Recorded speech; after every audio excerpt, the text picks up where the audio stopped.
smile on your face when you're moving from place to place. Good morning, good morning, morning, good morning, morning. Good morning, good morning, good morning, and welcome to the morning show here on Tobago Updates Television. It is Monday, 30th December. Why did I almost say January? 30th December 2024. It's the second to the last day of 2024, and we're coming to you live from the Port Mall here in Scarborough, Tobago. And I am Adana Kumbi. It is indeed the day that the Lord has made, and we will rejoice and be glad in it. It's a pleasure to be coming to you again this morning. I know the past couple of days you have, missed us, and we also have missed you too. And we're so happy that you have chosen to stick around with us, to stay with us till the very end. We're riding that horse right down to the very end. Instead of riding the cart until the wheels fall off, that's what we're gonna do here at Tobago Updates Television. And we're so happy that you are here, and we can't wait to hear what the Christmas season was like for you, what you did, all the things that you got up to. Of course, we'll be sharing a little bit of that with you as well this morning as we go through the program. And we do hope that you can tell all your friends that Tobago Updates is back on air. Yes, we were off for a short, of course, unavoidably, and we are back, and we are so happy that you are with us. But before we get into all the conversations this morning, of course, we head on over to the news in 90 seconds. Thank you, Adana. Here is your news in 90 seconds on Monday, December 30th, 2024. Tobago has recorded its 12th road fatality of the year. Michael Tony, a resident of Wim, Tobago, tragically lost his life following a road traffic accident on Bonaccord yesterday. Up next, Timothy Johnson, a 29-year-old man, is now homeless and sleeping on Turtle Beach in Tobago after being struck by a stray bullet during a drive-by shooting in May 2024. The injury led to the amputation of his right leg, leaving him unable to continue working as a bartender. Johnson blamed the country's crime problem for his current situation and has unsuccessfully sought assistance from the state. Struggling to adapt to his disability and relying on fishermen and kind strangers, Johnson has not yet approached the government officials for help. He keeps his belongings in a locker at the Turtle Beach Fishing Center and remains in Tobago, citing higher crime rates in Trinidad as a deterrent to return home. And finally, Spanish Josh Regrillo captivated audiences by playing the steel pan for 31 hours at WAC 90.1 FM in San Fernando, aiming for a Guinness World Record. Performing a vibrant mix of soca, calypso, and on-the-spot requests, he showcased the steel pan's global appeal. Ending with the national anthem, Regrillo drew cheers from supporters, including high-profile figures and 7,000 online viewers. Despite minimal preparation, he relied on his seasoned experience, pausing twice briefly. His achievement highlighted Trinidad and Tobago's rich culture, uniting people through music and inspiring innovation in the performing arts while promoting the steel pan's international potential. And that was your news in 90 seconds. Thank you, Biana, for our news there in 90 seconds. And of course, that last news story there, yes, bringing some good news, some good Christmas cheer. And of course, every opportunity to showcase Trinidad and Tobago is an opportunity that we will take here at Tobago Updates Television. And of course, we want to say congratulations to Joshua for doing that on our behalf, for placing Trinidad and Tobago on the map again. And of course, I want to say congratulations, of course, as well to the community of Trinidad and Tobago far and wide, not just locally here in Trinidad and Tobago, but the diaspora. You saw people coming together. You saw so many social media posts and pages where people were, talking about, actually, logging on, being there, sharing that measure of support. You actually saw where his mother was there providing a drink for him, when he was thirsty. And, I'm just so happy about the energy that was brought where that is concerned. You saw so many people, 30 hours. He wanted to get to 30 hours. And the man played for 31 hours, so... and I believe the chain on, caught him at attention for him to continue playing. Yeah, and I was was looking at when he actually hit the 30-hour mark. Yeah. You could see that the energy was renewed, it was refreshed, and he was like, he got the drive because everybody was counting down with him, and that's what I liked. The countdown for every hour, there was a countdown, and then when they got to 30 and they were counting down, and everybody was counting and they were going, and he just wouldn't stop. He just kept on going on, and you know, he came in there with that David Rudder song, you know, of course. But I also like the fact that, you know, different genres of music was, you know, being played at the thing on Saturday, yeah. And not only different genres, but there was no repeat. There was absolutely no repeat. And I think, if I'm not mistaken, from my research, I saw that you could only play 5 minutes per song. Yeah. So 5 minutes per song for 30 hours with different songs. No repeats. That's about 360 thereabout songs if I calculate. I'm not no mathematician, but if I calculate, I mean, hats off to Joshua, the determination. And you know, it's a source of encouragement for persons who you set a goal. Yes. Sometimes I'm sure it's not the first time. Probably not. But you know, having to deal with you being persistent about your goals and wanting to achieve your goals and sticking to it. And you know, Joshua, we say thank you for providing this opportunity for all of us here in Trinidad and Tobago, and for, you know, that measure of encouragement for young persons, for even older persons who might set a goal. Your goal might not be 30 hours at doing anything. It might just be to achieve one small feat in your life. Stick to it and you might just get it. All right, Bianna, of course, it's a pleasure talking to you on set this morning, but we have to head on over to our birthday shout-outs this morning. We're going to go to our birthday shout-outs. Of course, you know, we have to celebrate with persons when they are celebrating a birthday, and we start off this morning with no stranger to the media industry, a photographer, a cameraman, a man in the business, Mr. Wayne John. We say happy birthday to you, Wayne John, and we pray God's blessings upon your life. We do hope that you have a wonderful, wonderful birthday today, and we pray God's continued blessings on your life as you enter this new season of your life. So happy birthday to you, Wayne John. Next up is Darren Phillips. Darren Phillips this morning, also known as Goofy. He is celebrating a birthday, and we want to say happy birthday to you, Darren Phillips. We pray God's blessings upon your life, and we do hope that you have a wonderful, wonderful birthday season. So happy birthday to you. My home girl, Keisha Andrews, she celebrated her birthday yesterday, I believe. Yes, yesterday was her birthday, and we say happy belated birthday to you, Keisha Andrews. I mean, somebody with a beautiful soul, a beautiful spirit. Really, really lovely, lovely, lovely lady. And I celebrate with you today, and I say happy birthday season to you, and God's richest blessings upon your life. Leandro Nore, you should know this name also, and you should also know this face. He's a pan man as well. Yes, of course, we want to say happy birthday to you, Leandro, and we pray God's blessings upon your life as you continue to walk in purpose, as you continue to do the things that you enjoy doing and the things that you were called to do. Yes, we say happy birthday to you as well. And we round up the birthday shout-outs by saying happy birthday to Minister Catrice Sobers. She celebrated her birthday yesterday as well. Saturday, I think, as well. And we want to say happy belated birthday to you. Happy birthday season to you. And we pray God's continued blessings upon your life as you celebrate your birthday season. We say happy birthday to you, and God bless you. And of course, if you are celebrating a birthday, an anniversary, a promotion, a retirement, whatever you are celebrating, even if we don't have your photos, of course, we join in the celebrations with you this morning. And each time you celebrate, in fact, we recommend that you add Jesus to it, because he is the reason why you even have something to celebrate. So, of course, be thankful, and of course, allow him to be a part of all that you do and all that you have to celebrate. We, of course, here at Tobago Updates Television, we are going to be celebrating every single day, because life is fragile and you never know what's going to happen next.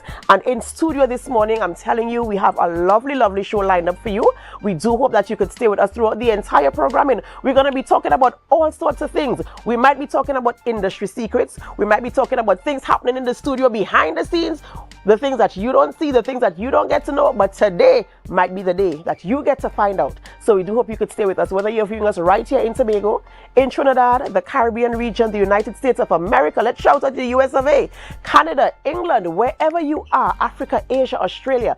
Thank you so much for choosing us. Thank you so much for sticking around with us. Thank you so much. It's because of you why we are number one here in Tobago. But we have to go for a short break before we begin conversations in studio. And as we go, we invite you to help us. Share the live, share the live, share the live. We'll be right back.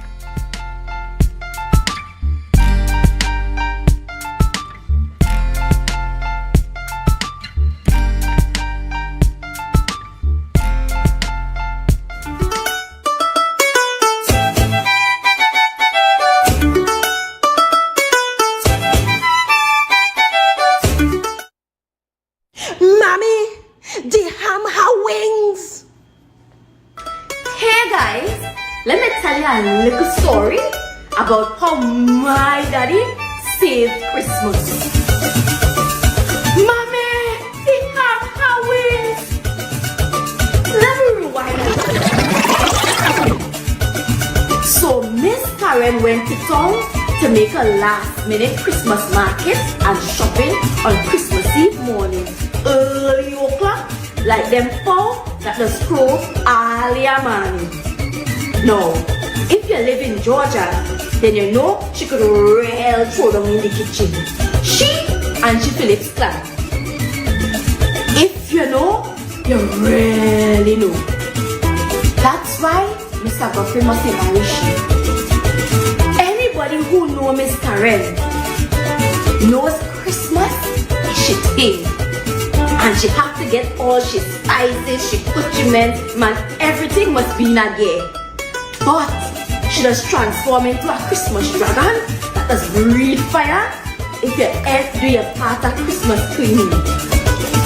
And Alana, Kamara, Akim, and Mikey, let the people on them know if I tell you that. Miss Karen left home stone pussy dress, head to toe, in a navy blue, green, and pink floral frock and pink wash on. All of a sudden, Brother Winfred swing round the corner in a yellow 120Y and she beg him a drop to town. She pass in the market, pick up a 2-pound chicken foot and head straight to Viewport. You know what Viewport was? It was a board building opposite the port. She picked up an extra hand because she needs 2 for the season. Plus, we just pinch it out as soon as it comes out the oven. You just do that too? Make it skin and bone. Just leave back for Christmas Day. When she reached home, she started she magic one time. She put on she sorrel to boil, cinnamon stick, clove, ginger, and 3 fresh pieces of bay leaf. Just nasty in your nostrils. While that bubbling, she started to mix she infamous cheese and onion bread that does relish with ham. Picture the recipe. Well, you know them country woman could real multitask. So while she bread raising, she started on she black cake. She does make sure and season up all she meat the night before because according to she, the thing must have come. You would swear you enter chow heaven with the kaleidoscope of shadow benny, side, garlic. Come on, you know the thing, man. Last thing she does do is pour away she house. All we just see is thing appearing from thin air. It's rug, new curtain, wares, sheet, plate, man, all kind of thing. All I hear was, Alana, I'm tired, oi. Try doctor the hand for me now. While asleep on her new sheets from Phillips, Alana bellowed from the kitchen, Mommy, the ham wings. I had like a village ram. Karen came on the scene. Oh God. Call your father quick and tell him to bring a pork ham. You know your father not eating no ham with wings. Alana reluctantly called Daddy and explained the situation. What you mean the ham and wings? Mommy said the ham looked plucky and nice, so she didn't think twice to think it was pork ham. When I was going to bake the ham, I realized it's in her wings. I ain't want no chicken ham. I want pork ham, the real McCoy. I'm lining right now, but this is an emergency, and I have to get this ham by any means necessary. And with that, he hung up the phone and bolted the penny savers. From the outside of penny savers was a mad scene. People like a Marshall Monday. With every step, Mr. Godfrey's heart rate increased exponentially. Inside, you could tell that some people now get paid. It ran out. Looking around frantically, every trolley had a ham in it, and every bag had one too. He ran down in the back by the meat section, bouncing any and everybody in his way. From the corner he eyed, he watching each other like a hawk as he drew closer. All he could see was white in the chiller, and his heart dropped at the ground. He leaned over in the chiller, and quite up in the corner, tucked away like a newborn baby, was one big, stocky erin farm or ham. But then he felt a presence behind him. He turned around and he saw a Tanti on the same mission. The eyes met four, and he said to himself with authority, only one are we leaving here with this ham, and it's me. He grabbed up the ham quick and head straight to the cashier. And deep within him, he felt a sense of accomplishment. He arrived home to Alana by the door mouth, looking quizzically at him. Daddy, you get the ham? Her eyes open wide like a googly eyed fairy bird. How you mean? I wasn't coming home until I get it. Daddy, you're lucky. Alana set to work immediately on the ham. She laid it all, she boiled it, and then she applied her amalgamated concoction of herbs, spices, and she special sauce. It was oven ready, but the blend of herbs and spices blanketed the kitchen and ignited the stomach. By midnight, the Rufus was done baking. Same time it come out the oven, same time it come.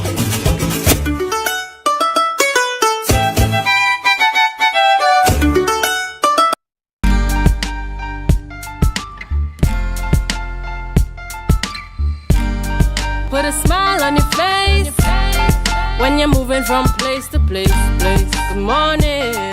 Welcome back to the morning show here on Tobago Updates Television. I am Adana Kumbi. Thank you so much for staying with us. Listen, we are so excited to be coming to you again this morning on this, well, we can let you know it's the last day of the morning show for the year 2024. But of course, we'll be back in 2025, bigger and better than before. But while you're here, there's so many things we want to talk about, so many things we want to share with you this morning. And of course, we're going to get into it. But before we get into it, I want to say a special good morning to all of our loyal viewers. How can we start off without saying good morning to Miss Pearl Murray Beard? Always on the live, always sending messages to us. We want to say good morning, season's greetings, all the best to you for 2025 and beyond. All of our, listen, I can't list everybody, but the names that come to me, I will mention you as we go through the morning today. But I know we see you, we hear you, we appreciate you, and we love you. But let's get into our conversation this morning. On the couch with me are some of my staff and my colleagues here in the studio. Yeah, you see them giggling?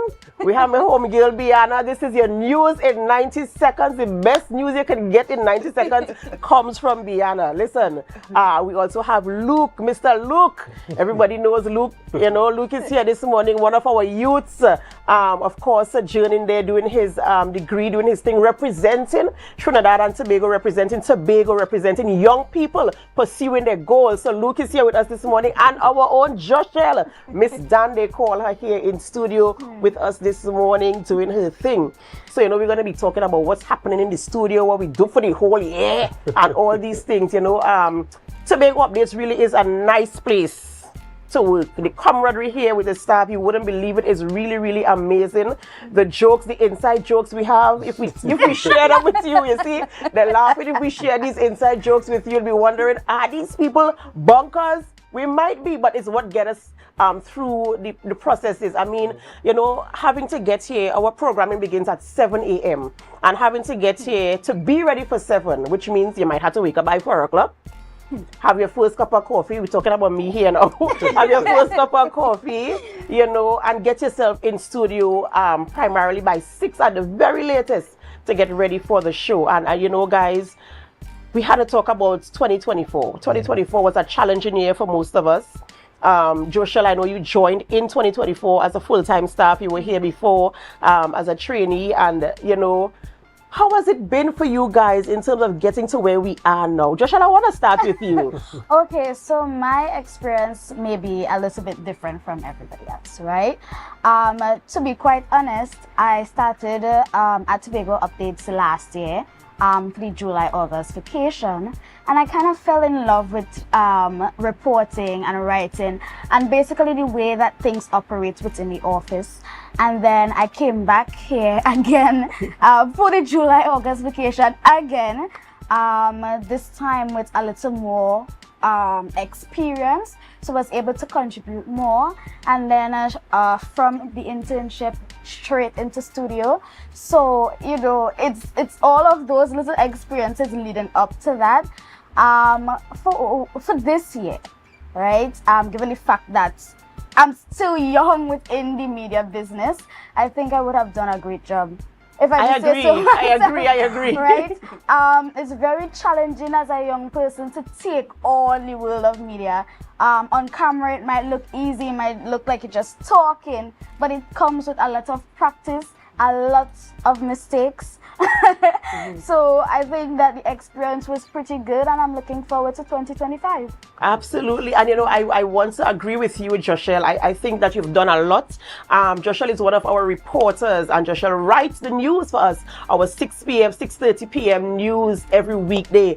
And I think, Joshua, you are doing an amazing job. Sometimes you bring in the quota of stories you bring in per evening. I mean, how do you do it in terms of researching, finding the information, fact-checking, ensuring the story is palatable that people can understand and follow and say good news? Because sometimes when you look on the live, you see some people saying good news. I love Tobago Updates news. And, you know, I want to say kudos to you for all the hard work you've put in. You're very, Joshua has learned real fast. Right, you know, and you know, I want to congratulate you, and of course wish you all the best for 2025 as we head into the new year. There might be more demands on Joshua. So brace yourself. There might be more demands on you, you know. Luke, tell me, Mr. Hatman. Viewers, today is one of those days, but you know, the hat is just on brand for me this morning. Adana, 2024 was definitely a year where I think as a youth leader, I had to learn how to thrive through adversity. You know, sometimes when I hear people like you introduce me and they're talking about representing the island, representing the country and all the titles, I'm like, who is Adana talking about? Because to me, it felt like everything happened so fast for me. And most of the times, because I'm charting unfamiliar waters, you know, this is my first time being a university student. This is my first time being at the forefront of leadership. Before, I was always the one behind the scenes, behind the camera, writing the scripts, you know, editing videos. But it was something that I really had to familiarize myself with. Sometimes when I look back at the work that I would have done, even where Joshua is concerned, like Joshua is someone I don't tell it at all, but I'm really proud of her. Because I remember before I left Tobago, before I started university, I would have asked one of our managers, you know, let's do something where young people can be a part of Tobago Updates, where they can indulge themselves in media. And we did the little hashtag youth in media type thing, you know, Joshua was here, we had the other interns. And when I left, I felt a sense of pride, just knowing that other young people can take up the mantle, so it wouldn't always be me, Dwayne, or Kaylee. We can have other young people thriving within this space, because that's what I'm passionate about, creating that pathways for young people to thrive.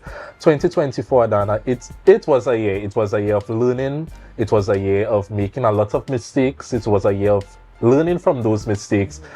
It was a year where it really enhanced my perspective on life. I remember when I started 2024, I told myself, look, this is going to be the year where I'm going to work on my relationship with God, especially. So, you know, I was taking that seriously, and although everything went left in my life, you know, it really enhanced my faith in God. Because although the storms came, although the trials and tribulations came, I really held on to God, like I never left him. So I'm really proud of myself for that. And in terms of my youth work, you know, traveling, representing the country, advocating for my island, Tobago, at the university campus, establishing the Tobago Students Association, educating them about CARICOM. I was doing so much.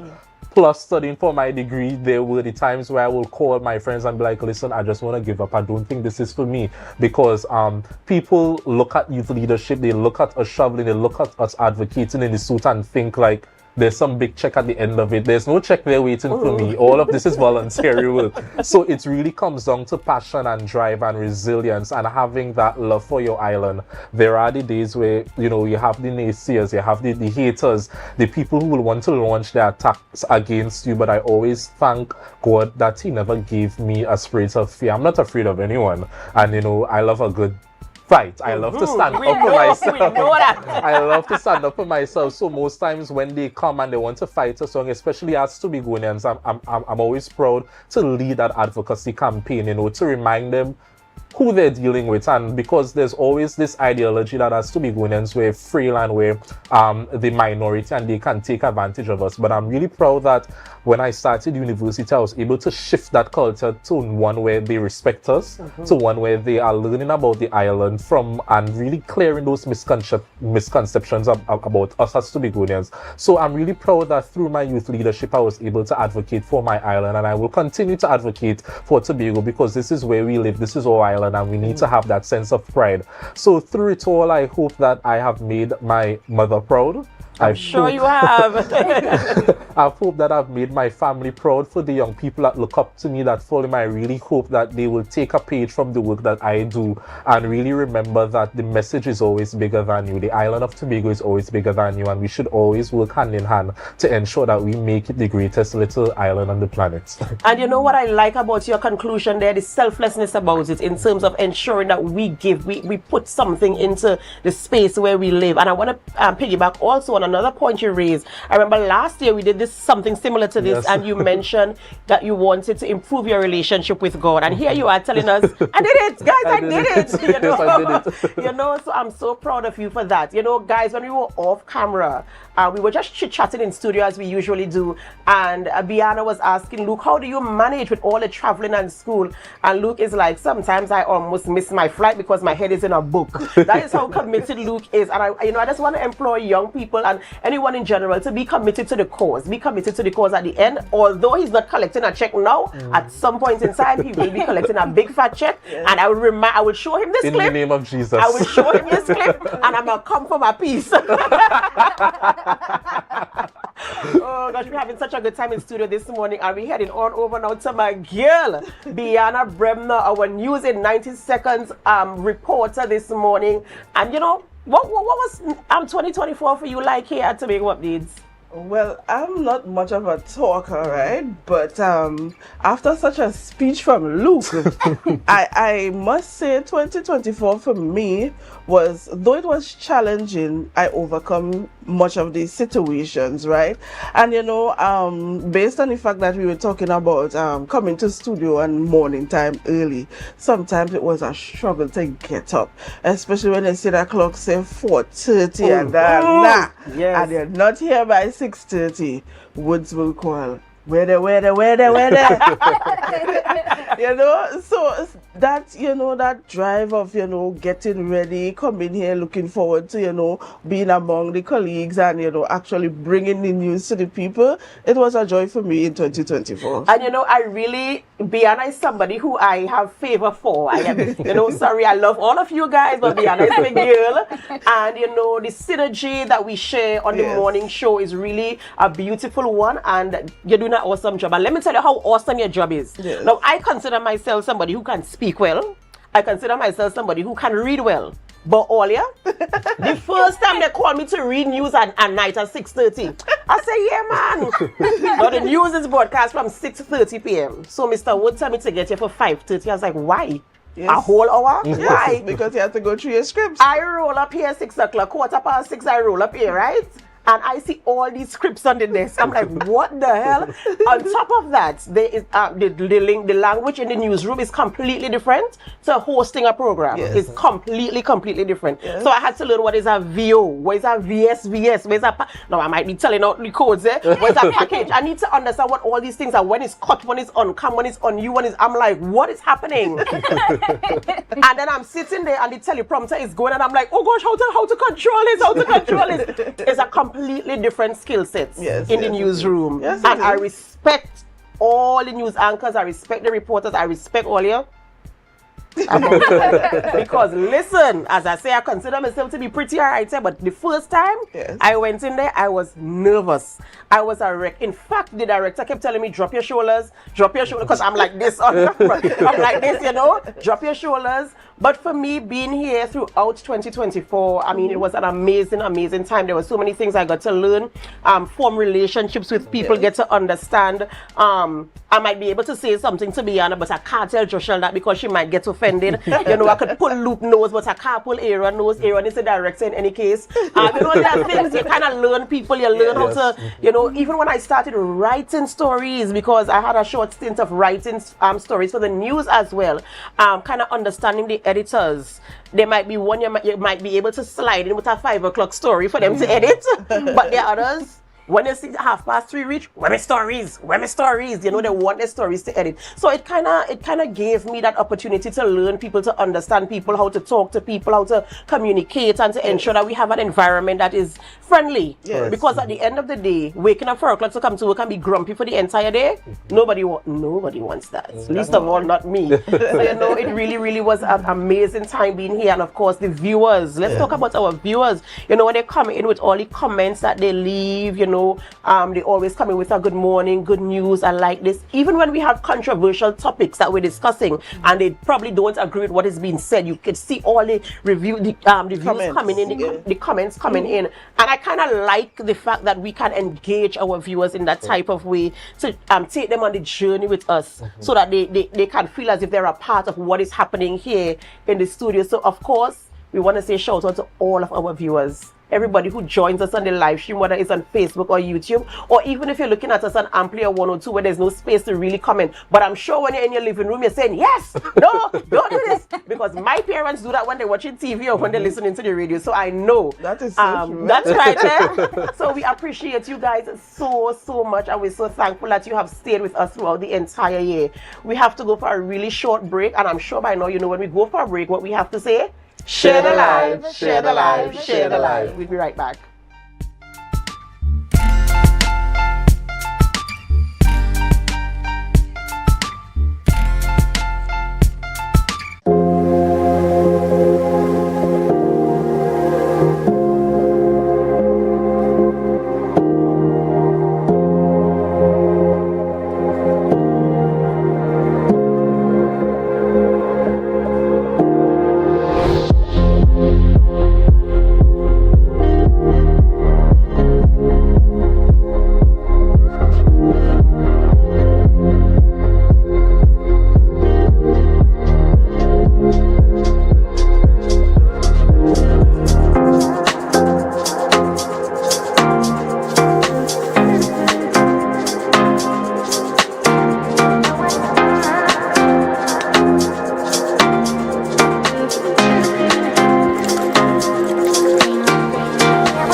Want to get better? Where to start? What kind of exercise to do? What to eat? How to get restful sleep? Need a doctor to search for root cause? Look no further. Come to Majuba Hill Lifestyle Center Foundation at our Wellness Center in Goodwood, or Food Hub in Darrow Springs, Scarborough, or Doctor's Office in Goodwood and Darrow Springs. Contact 49 Swift 4979 438. Unwrap the magic of Christmas and have the best Christmas ever with a Christmas Wishes loan from Bethel Credit Union. Up to 20,000 can be yours, so you can take care of all those Christmas expenses. You could even pay off all your debts and your credit card. Come on down to where we make wishes come through, because we see you at BCU. Visit any of our offices today at 31 Bethlehem Road, Bethel, Tobago, or Mount Mary, Lower Scarborough, Tobago. You can contact us at 639-8226-660-7358 or 631-1336. Normal lending criteria apply. Think, plan, save with Bethel Credit Union. Because we see you at BCU. We see you at BCU. Come on down, get a loan or two, cause we see you this Christmas at BCU.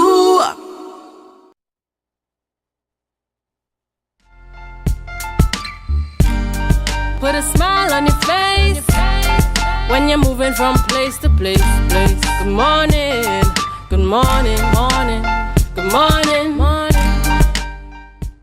Welcome back to the morning show here on Tobago Updates Television, and thank you so much for staying with us. We're having an amazing time in studio this morning, and we're so happy that you can come along on the journey with us. We can't talk about what we did for the entire year without talking about what's happening at the end of the year.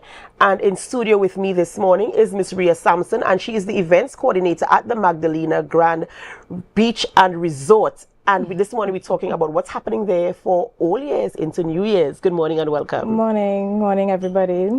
Thank you for having me. Of course, it's a pleasure to have you here with us this morning. Yes. And you know, the Magdalena always hosts really lovely events. Yes. And of course, the Christmas season is wrapping up and we're heading into the new year, you know, preparing for 2025. And of course, we can't do it without a celebration. Without a grand celebration, right. As we say. Right. So tell us about the celebration that's taking place there. So we have Shimmer and Shine at the Magdalena Grand. It's Shimmer and Shine in Paradise, because where else is Paradise but at Magdalena Grand.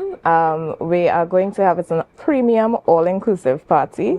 So you can come out dressed to impress. Of course, our dress code is white and silver, and the tickets are $500 per person. So it's, you know, it's going to be a grand time. We have it every year. So this year we're going out, you know, with a bang. Right. And so tell me, like, when I get all dressed up in my white and silver and I come to the Magdalena, what can I look forward to when I get there? So of course, you know, Magdalena is known for the food. So of course we're going to have some good food. We're going to have some drinks. Everybody's going to party. Top DJs will be there with us. So we're going to make sure that you bring in that new year in a special way. Of course. Of course, and tickets being $500. It's an all-inclusive, dress nicely, nice food, nice people, nice company, nice music, and all like that. What else is happening at the Magdalena around this time? So before we go to that, we also can't forget the kids, because you know, everybody has somebody, a little one that they may not know where to put. So we do have a slumber party for them. Oh, at the same event? At the same time. Okay. So it's from ages 5 to 12, and it's $100 per child. And they as well are going to have a ball, because they have games, they have movies. They're going to have a ball. It's just off of the lobby, so it's not too far, you know, in case you want to go check on your child or take them out to see the fireworks, because we must have fireworks for the new year. So we have that as well. And if you don't want to go home afterwards, you could stay with us, you know. Just let me throw that in there. If you don't want to go home afterwards, you could just walk right down the corridor to your room. And we still have rates at $12.99 for 2 persons. Okay. So. And you know what I like about this event, because as you mentioned, you want to go out, you want to have a good time, but you have responsibilities, you have your children, and finding some place to keep them, because everybody is going out, I'm sure. Everybody is you know, going so out. looking for a babysitter or a nanny or something. sometimes difficult. And we try to make sure that, we include everybody because it's not easy. These days, you want to enjoy yourself. Parents have to enjoy themselves just as the children. That's right. And the fact that you're having the fireworks as well incorporated into the event, and creating a space where the parents can now go and get their children.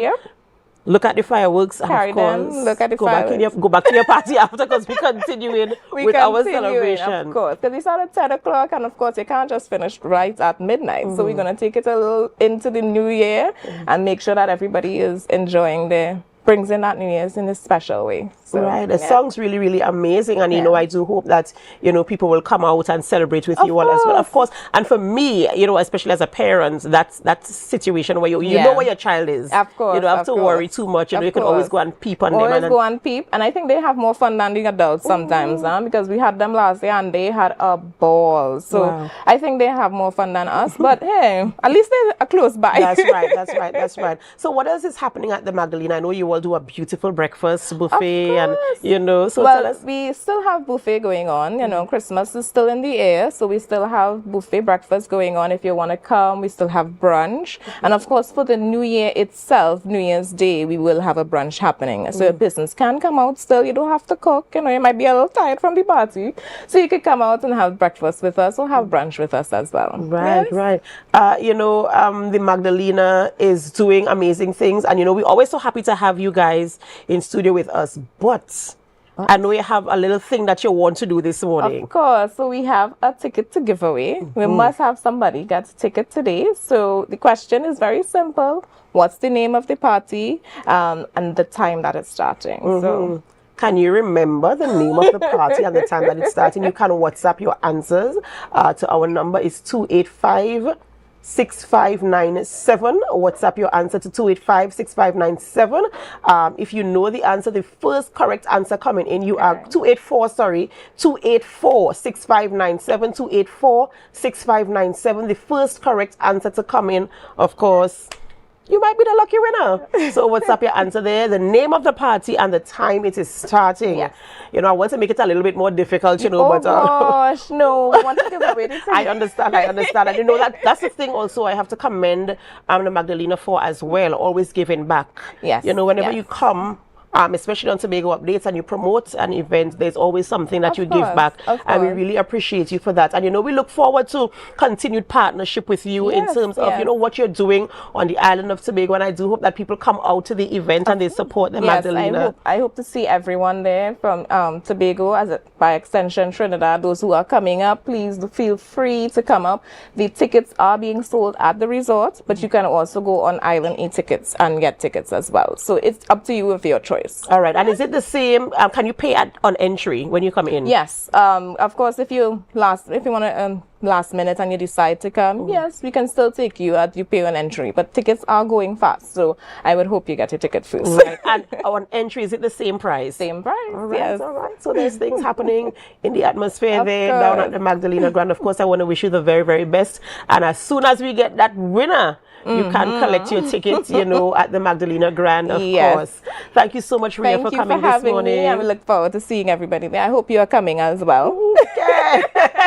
Thank you for the invitation, Rhea. Thank you so much for being here. Thank you for having me, everyone. Of course. Ladies and gentlemen, we've been speaking with Miss Rhea Sampson, the events coordinator there at the Magdalena Grand, of course, talking about the end-of-year event. I'm not going to tell you the name because I know you're still trying to win that ticket, and I do hope that somebody wins that ticket and is able to enjoy. We have to go for a short break before we continue conversations right here in studio at Tobago Updates Television. But before we go in, of course, we invite you to help us. Share the live, share the live, share the live. We'll be right back.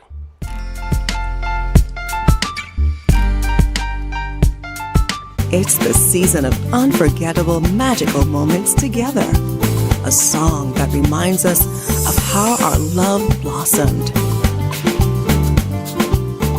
The warm, comforting smell of Christmas Day that brings us together. That feeling of comfort when our loved ones see the magic happening before their eyes. This Christmas, believe in magic, only at Standard. Ho ho! Delta Distributors Christmas special is here. Choose from our special meat packages at unbelievable prices. Ho ho! Perfect for your holiday feasts. Hurry! Limited stocks. Order now. 11 pounds chicken, 5 pounds pork, 5 pounds turkey, 1 picnic ham, 1 liter pear jacks, only $500. Ho ho! Order now at deltecdistributors.com. Call or WhatsApp 359-5040 or 237-0102. Only $20 delivery or come into our main road Argyle store. Ho ho!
When the game is on, you don't want to miss the best moments.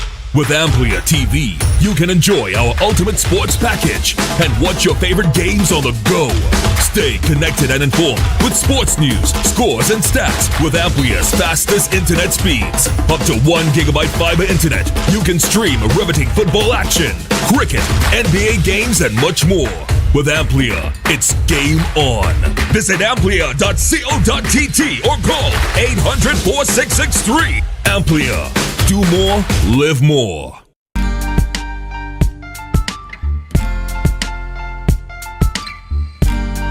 Put a smile on your face when you're moving from place to place. Good morning, good morning, morning, good morning. Welcome back to the morning show here on Tobago Updates Television. I'm telling you, we're having a wonderful, wonderful time in studio, and we are so happy that you've stayed with us. I know we were off air for a little while, and you guys are the real McCoy, because here you are with us again this Monday morning, of course, supporting us, and we're reading your comments. And Miss Abby Allen Moore, the name of the ice cream people are Zibs. Zibs Ice Cream, that's ZIB''S. You can find them on Facebook. I will get the number and forward it to you later on, but of course, thank you. This means that you are looking at us, and the program you're talking about is the night before Christmas, guys. You know, we launched that show for Christmas. We were airing every Friday leading up to Christmas, as we spoke about a traditional Tobago Christmas. We spoke about flying kite, busting bamboo. We taste some puncha cream and some black cake and pone and the same Zibs ice cream. You know, it was a really, really amazing time here in studio. This is the episode where we were tasting the ice cream you know, it really, really was an awesome time for me during that period, and unfortunately we were not able to conclude the last episode. But you know, I'm really happy that we had sponsors coming on board, because for the items that we sampled, they were actually local Tobago vendors who provide Christmas goodies. So everything was made here in Tobago, and when I called them and said, listen, we have the show and we want you to partner with us, it was a no-brainer. They was like, sure, no problem, and they came on board, and they, you know, I really appreciate all the sponsors and all the persons who encouraged us. The first episode when we had the call in, the lines were ringing off the hook. You know, people were calling in and commenting, and you know, it was really just about sharing that Christmas cheer, because so many things happened in 2024. You know, and as we were talking before, let's talk about the oil spill. That was something that was in the atmosphere in Tobago. People were talking about it. I mean, it was a time, yes, where Tobagonians really came together to do what they had to do, but it was also a time where a lot of things happened that people were unpleased about. Yes. So, you know, in terms of being a part of a newsroom, what was it like for you in terms of getting the facts, getting the information, hearing what is happening in the atmosphere, what people are saying, the truth, the not so truth, you know, getting to the bottom of it? What was the experience for you like in terms of getting the information? Well, I wasn't around when the oil spill happened. However, it's still a relevant topic. We still have persons asking for their reimbursement from that oil spill, those who went out to volunteer and so on. Based on my understanding and the things that I would have seen, a lot of people were worried. And there are still questions about the ecological damages that probably would have taken place. You know, so it was for me being in school at that time, doing geography and doing environmental science and all of that. It was like, oh my goodness, what is happening? What is going on with our environment? You know, so it was a very worrisome period. Knowing that I also have a lot of family within the fishing industry as well. So you're questioning whether they will be able to make a living or not because of the oil spill. Making it to international news as well because it was that bad, you know. But as I said before, it's still very relevant. We're still hoping that those who didn't get paid as yet, they probably may get paid in 2025. We'll see. But yeah, that is how it was for me. And you know, as you were talking there, and you mentioned international recognition, I didn't even know there were so many things that I learned from this oil spill. I didn't even know there was an international body that was responsible for providing assistance for things like this happening, you know, globally. And I'm like, okay, this is not an isolated event happening here in Tobago, the first of its kind in the entire world. There's actually an organization who actually monitors these things, and they would provide the financial support, the whatever resources, you know. So there are so many things that we learned along the way in terms of persons receiving payment for, you know, some of the claims are still being processed and verified. So I'm hoping that that could happen in the soonest possible time. For me, is the mystery ship. You know, it took so long. Like, where this come from? Like, where the ship come from? Nobody wants to own the ship. No, of course nobody would want to own it because of the liability. I mean, what's going on? And not only that, where is the ship now? Yeah, where is the ship now? But you know, I would like to, as we're on the topic of the oil spill, one of our reporters, Miss Candice Jackson, you know, kudos to her in terms of getting the that research, the information pertaining to everything taking place. And you know, it was so much to absorb at the point in time, but she was the one that, you know, held it down for that story. Yeah, Candice loves a challenge. And she likes to get to the bottom of things. She likes to get the information. And of course, I'm happy that you mentioned her, you know, the fact that she's so dedicated and is the type of staff that we have here.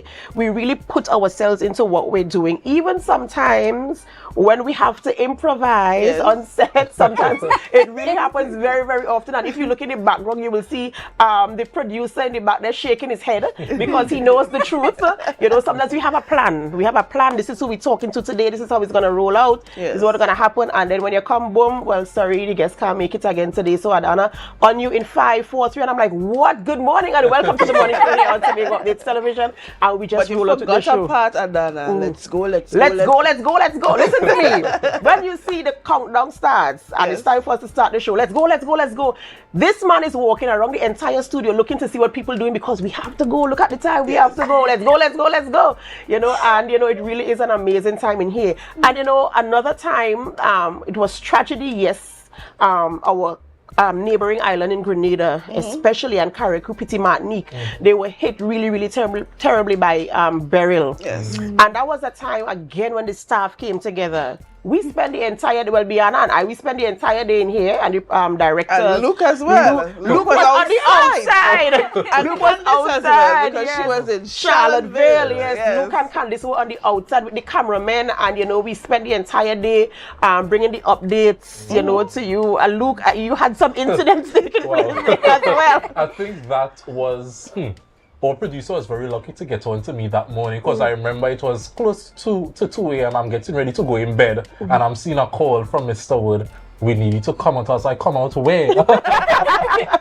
So, you know, we came out and I'm like, I've never done this type of reporting before. I don't have that type of experience. All I've known is from watching, you know, international news, BBC. So Right. I was like, I mean, come I was on. like, you know what, look, I guess we just have to give Tobagonians that BBC content That's today. right. So But as you would normally say, you just wing it. you just That's wing it. wing It was it. a lot of winging it, and it's a lot of, while we are going from one location to the next, I'm in the back doing my research to ensure that the information I'm putting across was accurate. But it really speaks to the culture we have here at Tobago Updates, because I remember when I first started, most of the shows I did, I had no experience. It was unfamiliar waters for me, and Mr. Parks would just be like, okay, look, this is what we're doing, XYZ, go ahead. And I just had to wing it on the spot, you know, and really familiarize myself with the environment I was in. But that burial reporting, I think it was one for the books. When I really checked it, I was like, look, you were out on the field for over 14 hours because it was so long. But I'm really glad that we were safe. I'm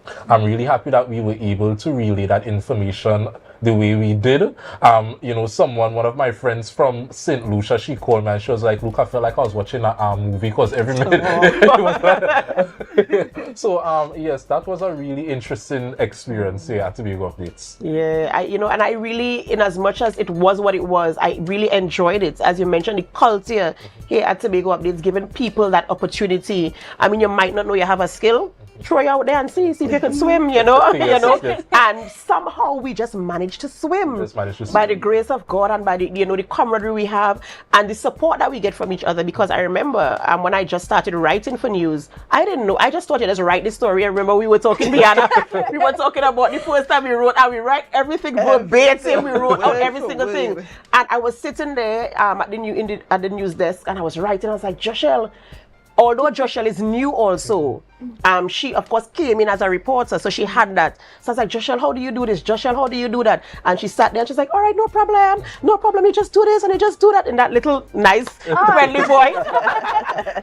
And she walked me through the entire process until today. Now I think I could write a new story in my sleep, understanding now what the requirements are in terms of ensuring you get all the shots and everything that you need to do it. So the culture here really is one that lends to that type of progression, bringing in the interns for them to get their experience as well, keeping on some of them who show interest, and in as much as we have fun, we just give a little buffan thing to it. Because when you see Mr. Wood ready, come on, let me go.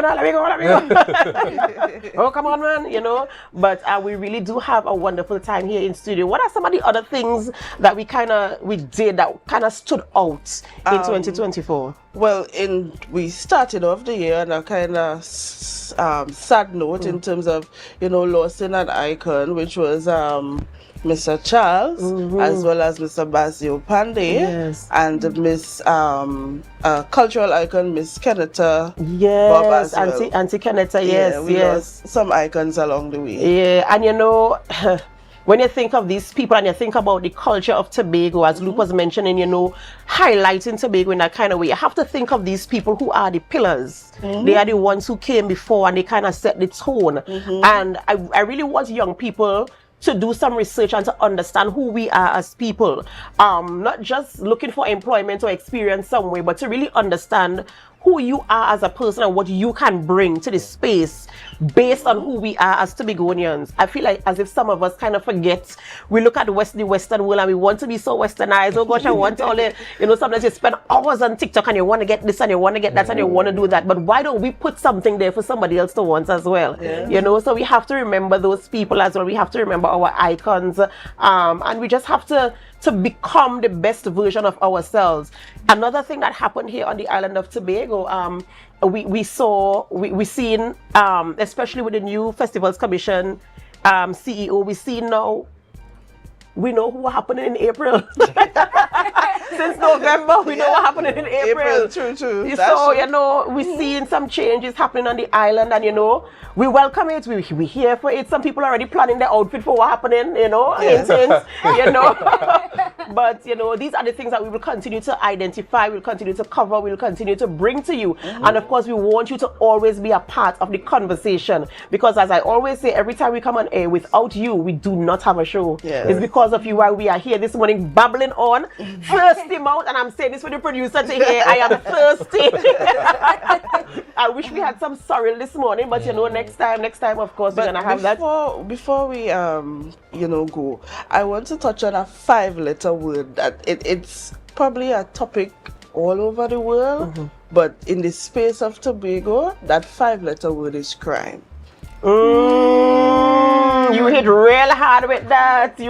Listen to me. We have an officer in the studio waiting for the next segment, and he heard the word crime, and he's like, "Can I come in now?" Listen, you really hit hard there with that. Yeah. And although the producer is telling me to wrap this segment now, we really have to pay attention to what is happening on the island of Tobago. I remember there was a time. I mean, you could walk out your house, go to your neighbor's house, you don't have to lock your door. That's true. Your neighbor baking bread, you're sure to get a loaf. Yeah. You could send your child in the corner shop, nothing happening. Now you have to be so very, very alert, so vigilant. You have to be. It's like you're living like this, you know, and it really, really is horrible. So we really have to pay attention to our environment. We have to pay attention to what is happening in our local spaces. We have to pay attention to what is going on around us. And it's so, it is unfair. And I know when the TTPS, they come in and they say, oh, be vigilant, be vigilant. And if you see something, say something. And we need to secure our property, secure our home. But why do I have to do that?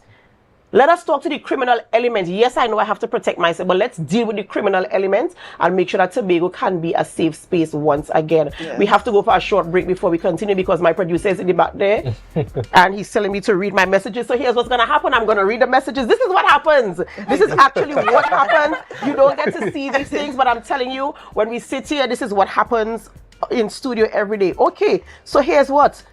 Ooh, this is coming from the office of the Prime Minister, and this is very, very urgent. It says, state of emergency declared in Trinidad and Tobago. Wow.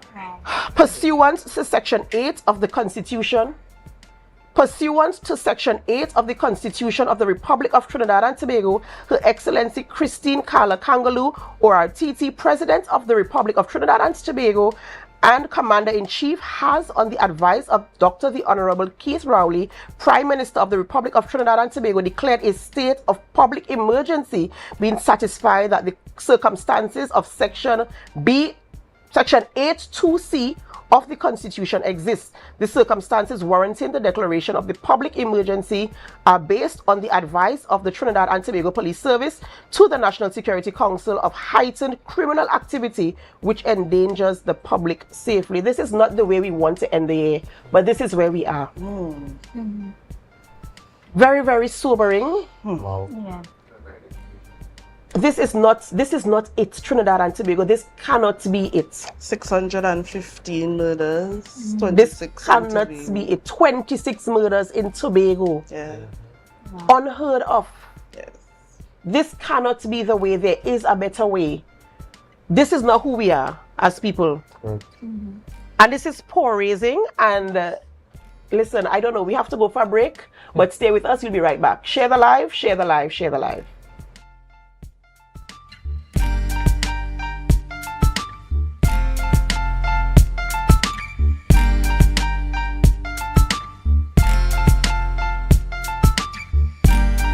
This Christmas, believe in magic. Enjoy our electrifying deals on electronics that'll have you dancing. Only at Standard.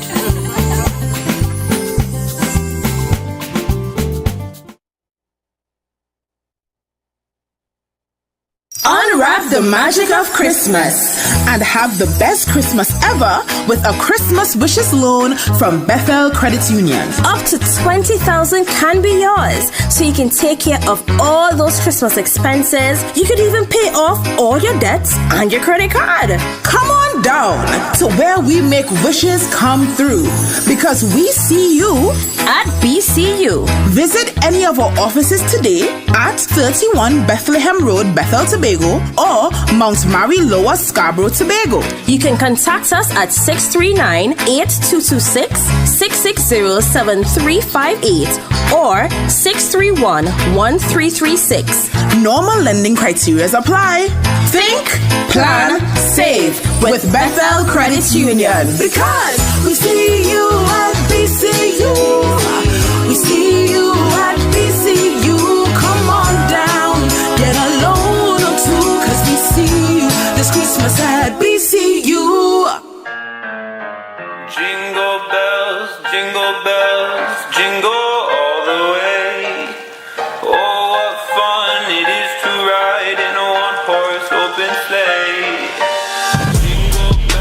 Good Monday morning to you, and this is our final Monday morning together for 2024. I know we all had an excellent Christmas, and perhaps like me put on a few pounds, but now is a good time as we approach the last couple of days of working days, that is, for the year 2024, for us to reflect on the road ahead. So in this episode of Auto Focus, we are going to focus on the road ahead. Where do we go from here? What we should be doing as an island, and how do we progress with this autonomy question and creating a solution. For starters, we are all pained by the fact that we have been at this since 1977, and we are still not there yet. But we can't give up on this journey. Usually good things come to those who wait, those who are willing to travel the long, winding road. And that's the road that I feel like we are on. And so where do we go from here? In 2025, it presents an opportunity firstly for the Tobago House of Assembly and the people of Tobago to enlist the support of the international community to assist us in this fight for autonomy.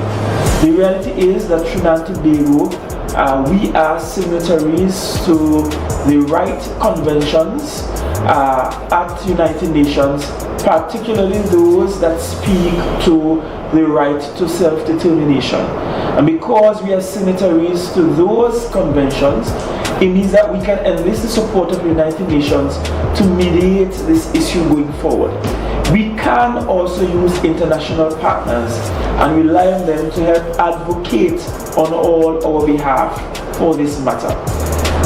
Outside of the international space, we as an island perhaps should consider, and I'm saying should consider, having a non-binding referendum on the island, which can settle once and for all what islanders, what the people of Tobago actually think, what the people of Tobago actually want from these autonomy bills. That way there are no ambiguities, no ifs, no uncertainties, but we are very clear going forward that these are the things that Tobagonians actually want. Thirdly, as an island, we have to consider carefully our representation in the national parliament, because that's critical. Currently, we have 2 seats in the national parliament, and we will continue to have 2 seats in the national parliament post the upcoming general election. We have to ensure that the people we put there are strong advocates for Tobago and not for their political parties. Might I remind you that Tobago has almost always had some movement on this autonomy question when Tobago stands alone at the national parliament. In 1977, we were alone with Murray and Robinson. In 1996, we were alone with Robinson and Pamela Nicholson, to the extent that our 2 seats were required to break a deadlock at the national parliament. And I wish to propose that one of the routes forward must be for Tobagonians to select carefully 2 representatives at the national parliament who will stand alone for Tobago and not for their political parties. Because it cannot be what the political parties feel. It has to be what you, the people of Tobago, want. So we have the international community that we will solicit their assistance, and we will solicit their advocacy and their mediation.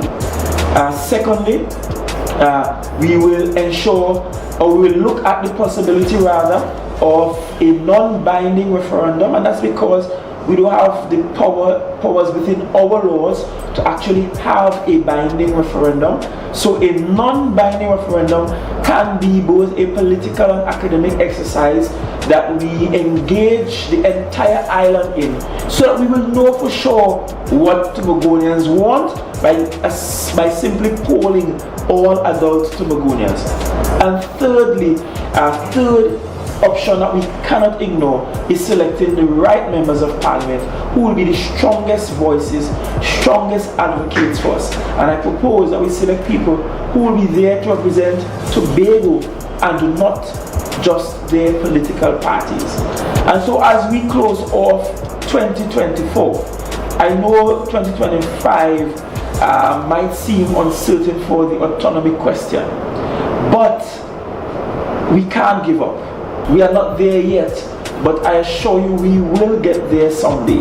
Now is a good time to place as one of your New Year resolution to add some more strength and vigor and fight and punch behind this autonomy battle that we have been battling since 1977. Now is a good time as you pray to God and you ask God and commit to God your plans for 2025. Let one of those plans be you are going to fight for Tobago in 2025. That's the road ahead. You will hear from me again on Friday morning as we cross over into 2025, which will be essentially the 3rd of January. So until then, all the best for the remaining hours in 2024 and best wishes for 2025.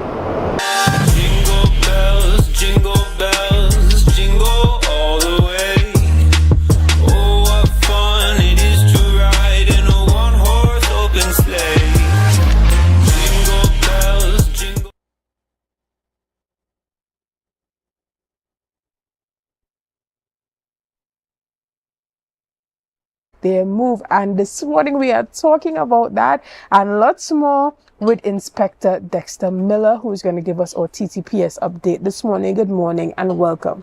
Good morning, thank you.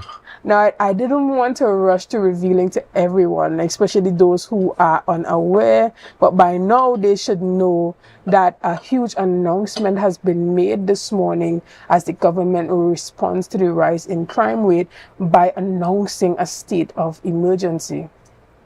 Yes, I myself has not been made aware, but for those of us who are not sure,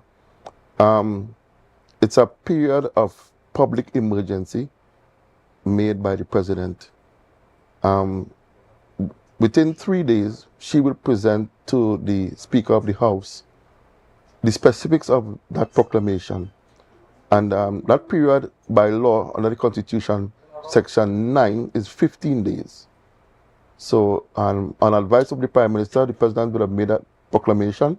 So we just have to wait on the specifics that will roll out for the public to know exactly what is the specifications of such a proclamation. Right, and because a lot of information has not yet come to the fore on this particular state of emergency and what that would include, we can't really go into details. But the last time we saw a state of emergency being called here in Trinidad and Tobago, that was during the COVID-19 pandemic, where persons were being encouraged to stay inside, especially after certain hours. So we don't want to preempt what this one may require. Yes. But when we look at it holistically, we see that this is a situation where the government is no longer calling everyone to be all hands on deck. We are being forced to have all hands on deck because now, as a country, we now have to comply with different circumstances. Well, I wouldn't say force, because the proclamation generally will entail everyone to be on deck. So it's not a matter of force. It's a measure that would have been taken now because of the situation. Whatever the situation is, as I said, the specifics we are not sure, which we will be notified within 3 days according to the Constitution. So it's a measure being taken because of the situation. Right. And so for those of you guys who are unaware, this morning on the 30th of December 2024, we had a press release that came out from the Office of the Prime Minister's Communication Unit, and it indicated that pursuant to Section 8 of the Constitution of the Republic of Trinidad and Tobago, Her Excellency Christine Carla Kangaloo, ORTT, President of the Republic of Trinidad and Tobago and Commander-in-Chief, has, on the advice of the Honorable Keith Rowley, Prime Minister of the the Republic of Trinidad and Tobago declares a state of public emergency, being satisfied that the circumstances of Section 8(2)(c) of the Constitution exist. The circumstances warranting the declaration of the public emergency are based on the advice of the Trinidad and Tobago Police Service to the National Security Council of heightened criminal activity which endangers the public safety. And so this is where we are this morning.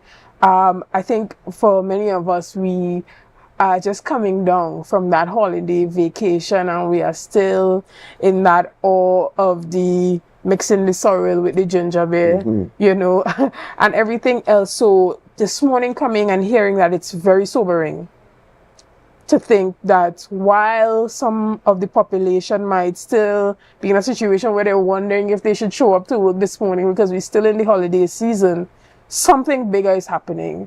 And the government has noticed and acknowledged the height or the magnitude of what some persons are completely removed from and unaware of. And bringing it to the forefront for us to really wake up this morning and understand that something bigger is happening behind the scenes that we, the public, need to be not only made aware of, but be more vigilant in dealing with that. Yes, let us be mindful that the Prime Minister is the chairman of the National Security Council. In his capacity, he would receive certain information, and based on that information, he would have made his recommendation to the President. She, on being satisfied that there may be merit or justification of the information, will make that proclamation. So it's not something that happens overnight or somebody just wake up and decide that we need a state of emergency. It goes with careful consideration, it goes with intelligence, it goes with information, it goes with reviewing what is happening. So we have to understand that it is a calculated situation of a warranted move which is necessary at this time. Excellent. And when we look even at the Tobago context now, some of the things that automatically happen when there's a state of emergency is that there is increased powers for the armed guards, being the Defense Force and other armed forces. Their responsibility and their powers increase. Can you tell us about what that might look like? Does it look like a partnership between the TTPS and the Defense Force, more presence of police in public areas? You might look out your door and see police and soldiers walking together up and down your street, just patrolling on a regular day. What does that look like? Well, we have already have the collaboration between the Defense Force and the TTPS.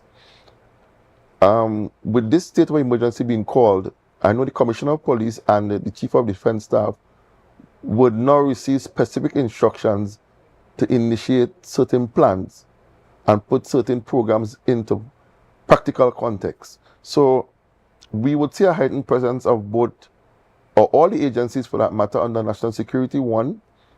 So we are to expect a more vigilant presence. We are asking persons to be patient and be understanding with the authorities in their dispensation of how we treat with the state of emergency situation. So it's just a fact that we would receive instructions coming down the ladder, to which we would take into effect, and we would try to balance that with the public dispensation as not to disrupt too much. Okay. Is there a situation where a state of emergency can be called and there is no curfew attached to it? Well, again, it is based on the specifics of the advice. It is also based on the nature or the reason for calling the state of emergency. The period is 15 days in the first instance. It is subject to the President's discretion, and it goes with specific instructions. If you look at the Constitution, Section 8, there's A, B, and C, and it rolls over to Section 9, which tells you the period for such a proclamation to be fulfilled. So again, it comes with the reason for it being enforced now, and we have to wait on the specifics to roll out, so we'll know exactly what is being treated with under the proclamation. All right, but there is there a chance? Is there no chance of them announcing a state of emergency? It is not without a curfew being attached. But it's not impossible. I mean, we have to examine what does the situation warrant at this time. What is in the best interest for the country at this time? What is the best interest for national security and crime at this time, and the civil public? So it's a balance that must be stricken in the situation.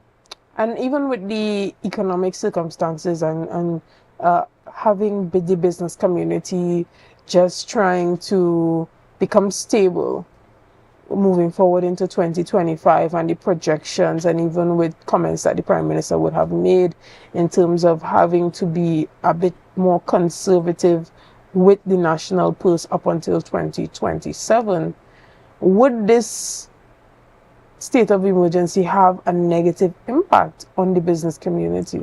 Well, I wouldn't want to say negative, because the present situation of crime is having an impact on the business community already, whether it's positive or negative. So it affects us all across the board. Not only crime, not only the business community, the school population, the young people, the traveling public, the commuting public. It affects us all. So to say it's a negative impact, sometimes a measure how it's rolled out and how we put it into effect may bring about that necessary change that we want to see at this present time. I like the fact that you brought that perspective into the discussion, because this might be just what a lot of business persons want to see. This strict handling of the criminal elements in the country, and the government sending a strong message that this level of crime and criminality would not be accepted from here on out, and possibly taking a different approach, maybe even a more heavy-handed approach when pulling out everything from the arsenal to deal with this level of crime. But when we look at it in the Tobago context, how are you seeing that level of strategy in terms of having a zero-tolerance approach to crime, especially moving forward in this new year, and ensuring that there isn't a repeat of the high level of murders that we have seen in Tobago in 2024? Yes, 2024 has been unprecedented. We are now at 26. And before we go further, I want to extend condolences on behalf of the Commissioner of Police to the family of Zachary Lindo, that young man, the last murder we had in Bacalet. The thing about it is this. It's a state, Trinidad and Tobago. We are hearing the cry from all sectors where crime is concerned. Whatever measures are put in place in the Tobago context, I think one of our shortfalls may be resources or the lack thereof. So I know the Commissioner of Police and the Chief Secretary, the ACP Tobago, there are constant dialogue in terms of how resources will be allocated, procured, and distributed, so that we can have a heightened presence or increase the presence of law enforcement across the board. So resources is one of the things that are being looked at.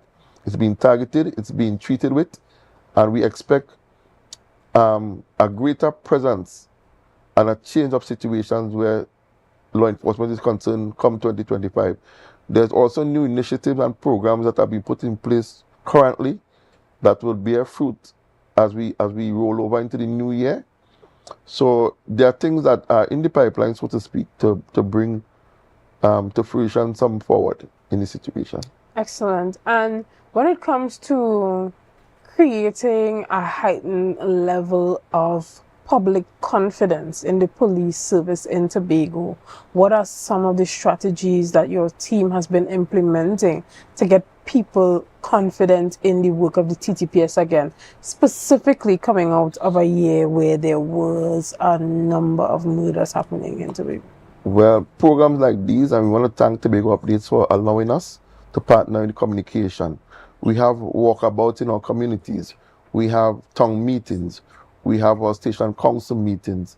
So there are continued reach out and outreach education, sensitization, awareness of the situations that the public can also partner with us. Law enforcement is so delicate that it's not only the police or the defense force have their part to play. In order for us to be successful, we need that input from the public that would bring about the end result that we want to see. Excellent. And when it comes to training specifically for new officers and older officers, what are some of the strategies that you would be implementing within this new year, maybe within the first 2 quarters of 2025? Customer service has always been ongoing. It is always been tailored or redefined, so to speak. From the academy standpoint, there are new programs for the recruitment stage of a police officer's career that initiates what happens on the outside in the long run.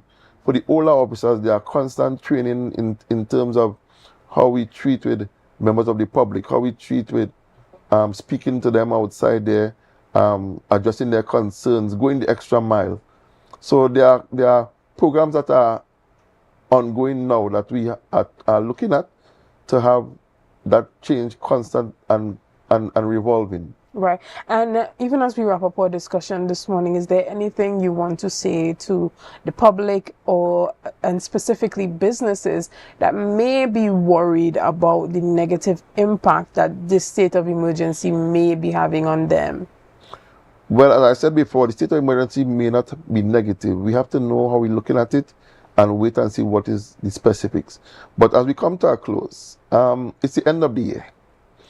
We know there are traditional ways of ringing the new year, the fireworks, the scratch bombs, the bamboo bursting. We want to implore persons to be a bit more careful in their dispensation.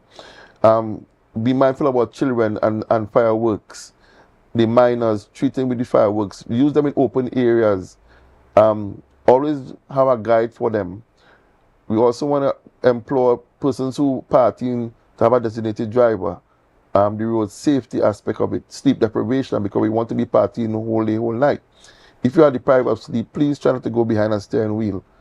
You know, so there are measures that we want to ask persons as we come to a close of the year to be mindful of the road safety aspect of the situation.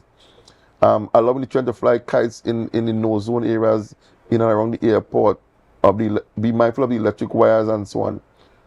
And generally, it has been a tough year for the police and the public, but we continue to partner with each other to find solutions. Excellent. Well, we want to thank you so much, Inspector Miller, for your time this morning and for, assuring us that we don't have to look at the state of an emergency in a negative way, and it may just be what is needed during this time. Yes. So guys, we're going to take a quick break right here, and we will return with much more conversation right after this. See you soon.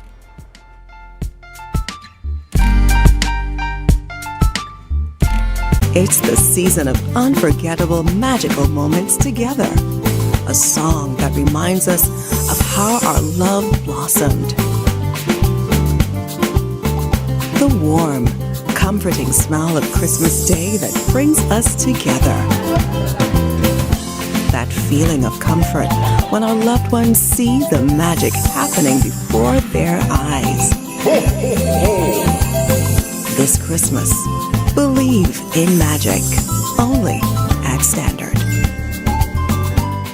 Are you thinking about spending Christmas in Tobago? Well, call us at Thorne's Place. We are located at the hills of Scarborough, 5 minutes away from the port, with rooms starting at 200 TT. Call us now at 745-7306 or 682-8676. Follow us on Facebook. Check us out on Instagram. Message us on WhatsApp at Thorne's Place. Your Christmas in Tobago will be even more special.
Deltec Distributors Christmas special is here. Choose from our special meat packages at unbelievable prices. Perfect for your holiday feasts. Hurry! Limited stocks. Order now. 11 pounds chicken, 5 pounds pork, 5 pounds turkey, 1 picnic ham, 1 liter pear jacks, only $500. Order now at DeltecDistributors.com. Call or WhatsApp 359-5040 or 237-0102. Only $20 delivery or come into our main road Argyle store.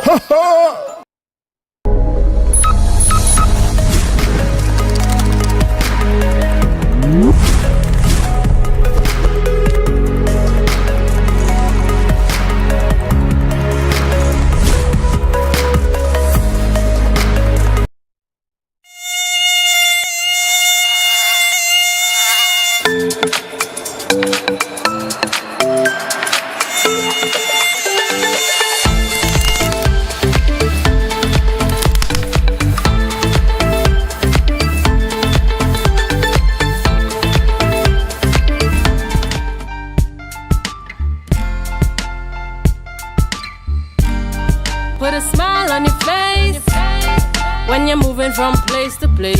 Good morning, good morning, morning, good morning. Good morning, and welcome back to Good Morning Tobago right here on Tobago Updates. If you are just joining us, I am your host, Chanel Felix.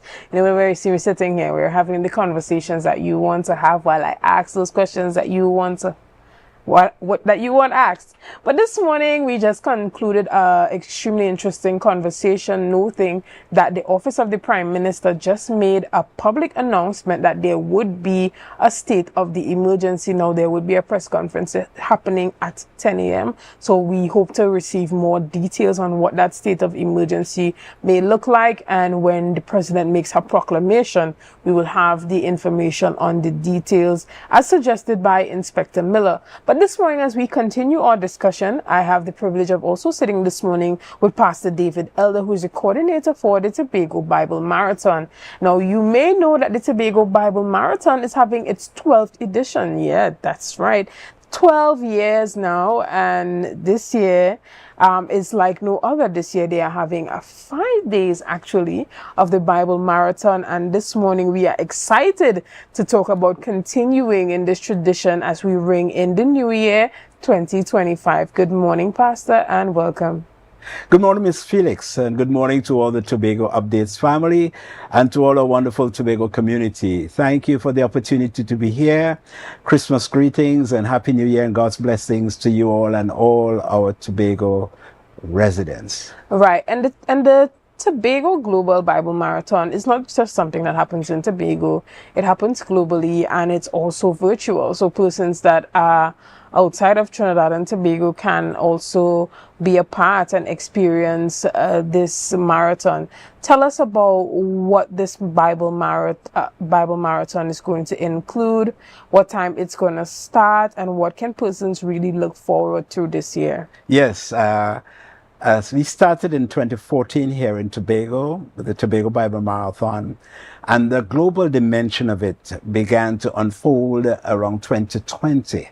When the Lord gave us the direction, basically with the simple understanding that not only this was needed for our Tobago community, but the world needs this.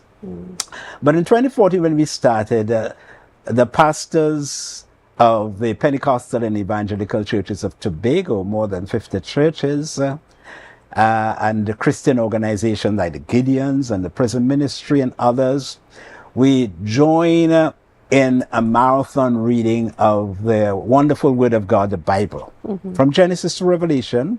We start at 6 p.m. on New Year's Day. We have a 1-hour Thanksgiving service proceeding, and then we read night and day until we complete in the evening of the 5th of January. It's about 96 hours of reading, close to 500 readers, young people, teens, children, adults, seniors, men and women, boys and girls. It's a wonderful experience. But the fundamental purpose of it was to address the need for everyone, ourselves and everyone, to really open up our lives to the most important message of all humanity. It's the Word of God, the Bible. Right. And How many chapters are you expected to cover in this time? Well, the Bible has just under 1,200 chapters, right? 1189. And so we read all of them, you know. We assign portions of scripture. Some books of the Bible are lengthy, some are shorter, based on the size of the church, the size of the team, because each church, each pastor appoints a team of readers. They may get children, they may get teens, any ages, and try to inspire them. We pre-assign the reading months in advance, and we try to encourage them to read it early. Not only are they doing a performance, but by taking a chapter or two to read, they are beginning to read the Bible. And most are reading the Bible, unfortunately, like they never read it before. Because the habit of reading the Bible daily is not so widespread. And that's a fundamental purpose. And while we're enjoying prosperity, and we're enjoying prosperity in Tobago, nationally and globally, yes. But, you know, Jesus Christ spoke to that. Jesus Christ said we can gain the world, but the material prosperity that we achieve does not speak to or address the need of our souls or inner being and our spirits. And to start with, we need God. That can only be addressed by God the Father, our Lord and Savior Jesus Christ, when we open up our lives to receive Him and to receive His Word, you know.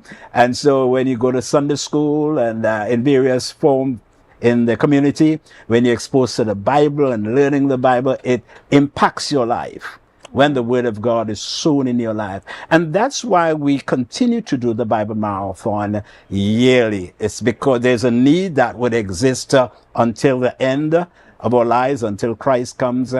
And Jesus Christ actually warned us that, yeah, we like progress, we achieve academically, people get their degrees, they get their diplomas, professionally and all of that. That's excellent, that's good.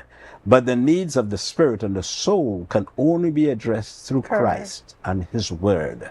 And that's why we do the Bible Marathon. And that's why we're encouraging people. So we have had participation. Trinidad is having a Bible Marathon. Florida is. Barbados does it. Grenada has been doing it. And other places. During the pandemic, we had to do it totally virtually. So we have had participation, and that continues to grow from a number of countries throughout the Caribbean. Jamaica did it.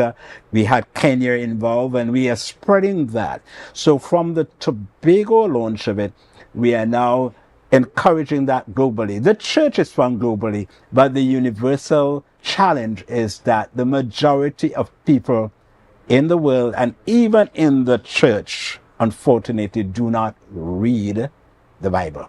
And that's why we do the Bible Marathon, reading the entire Bible to inspire everyone. All right. Well, again, we want to thank you so much, Pastor Elder, for coming on this morning and encouraging persons to be a part of that, as it would also be virtual and everyone can be a part. Now, if you have set a goal for yourself for the new year, like me, to increase your spiritual life, to get closer to God, and this might just be the thing for you to start off by starting off with the Word of God. You know, in the beginning was the Word, and the Word was with God. And so everything that is created, you know, from the Word. So as we set our goals and visions and aspirations for the new year, we want to anchor that on the Word of God and tie our vision and our goals for ourselves into God's divine plan and strategy for us. So we just want to again encourage you to be a part of it. And is there anything you want to say as we close this morning? Yes, thank you, Chanel. We want to let you know that you are invited to come to the church at any time, day or night, and sit and receive the Word of God and worship God as the Word of God is being read. You can also follow it on TIN 137, Tobago Inspirational Network. Most of it is aired there, and it's streamed live on YouTube and Facebook over all those days. So we encourage you to participate in the reading of God's Word. All right. Thank you, Pastor Elder. And again, that's the Tobago Global Bible Reading Marathon. And that this is the 12th edition, happening from January the 1st at 5:45 p.m.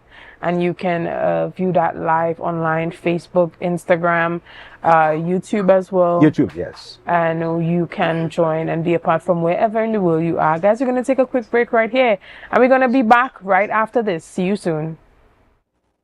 Unwrap the magic of Christmas and have the best Christmas ever with a Christmas wishes loan from Bethel Credit Union. Up to 20,000 can be yours, so you can take care of all those Christmas expenses. You could even pay off all your debts and your credit card. Come on down to where we make wishes come through, because we see you at BCU. Visit any of our offices today at 31 Bethlehem Road, Bethel, Tobago, or Mount Mary, Lower Scarborough, Tobago. You can contact us at 639-8226-660-7358 or 631-1336. Normal lending criteria apply. Think, plan, save with Bethel Credit Union. Because we see you at BCU. We see you at BCU. Come on down, get a loan or two, cause we see you this Christmas at BCU.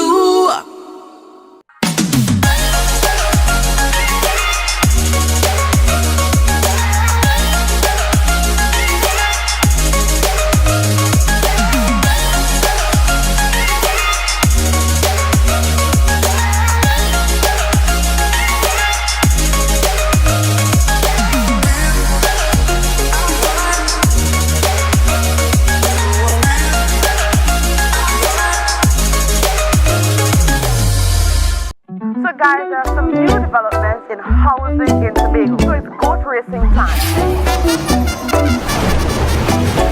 This is 116, the show that keeps you in the know with all things Tobago House of Assembly.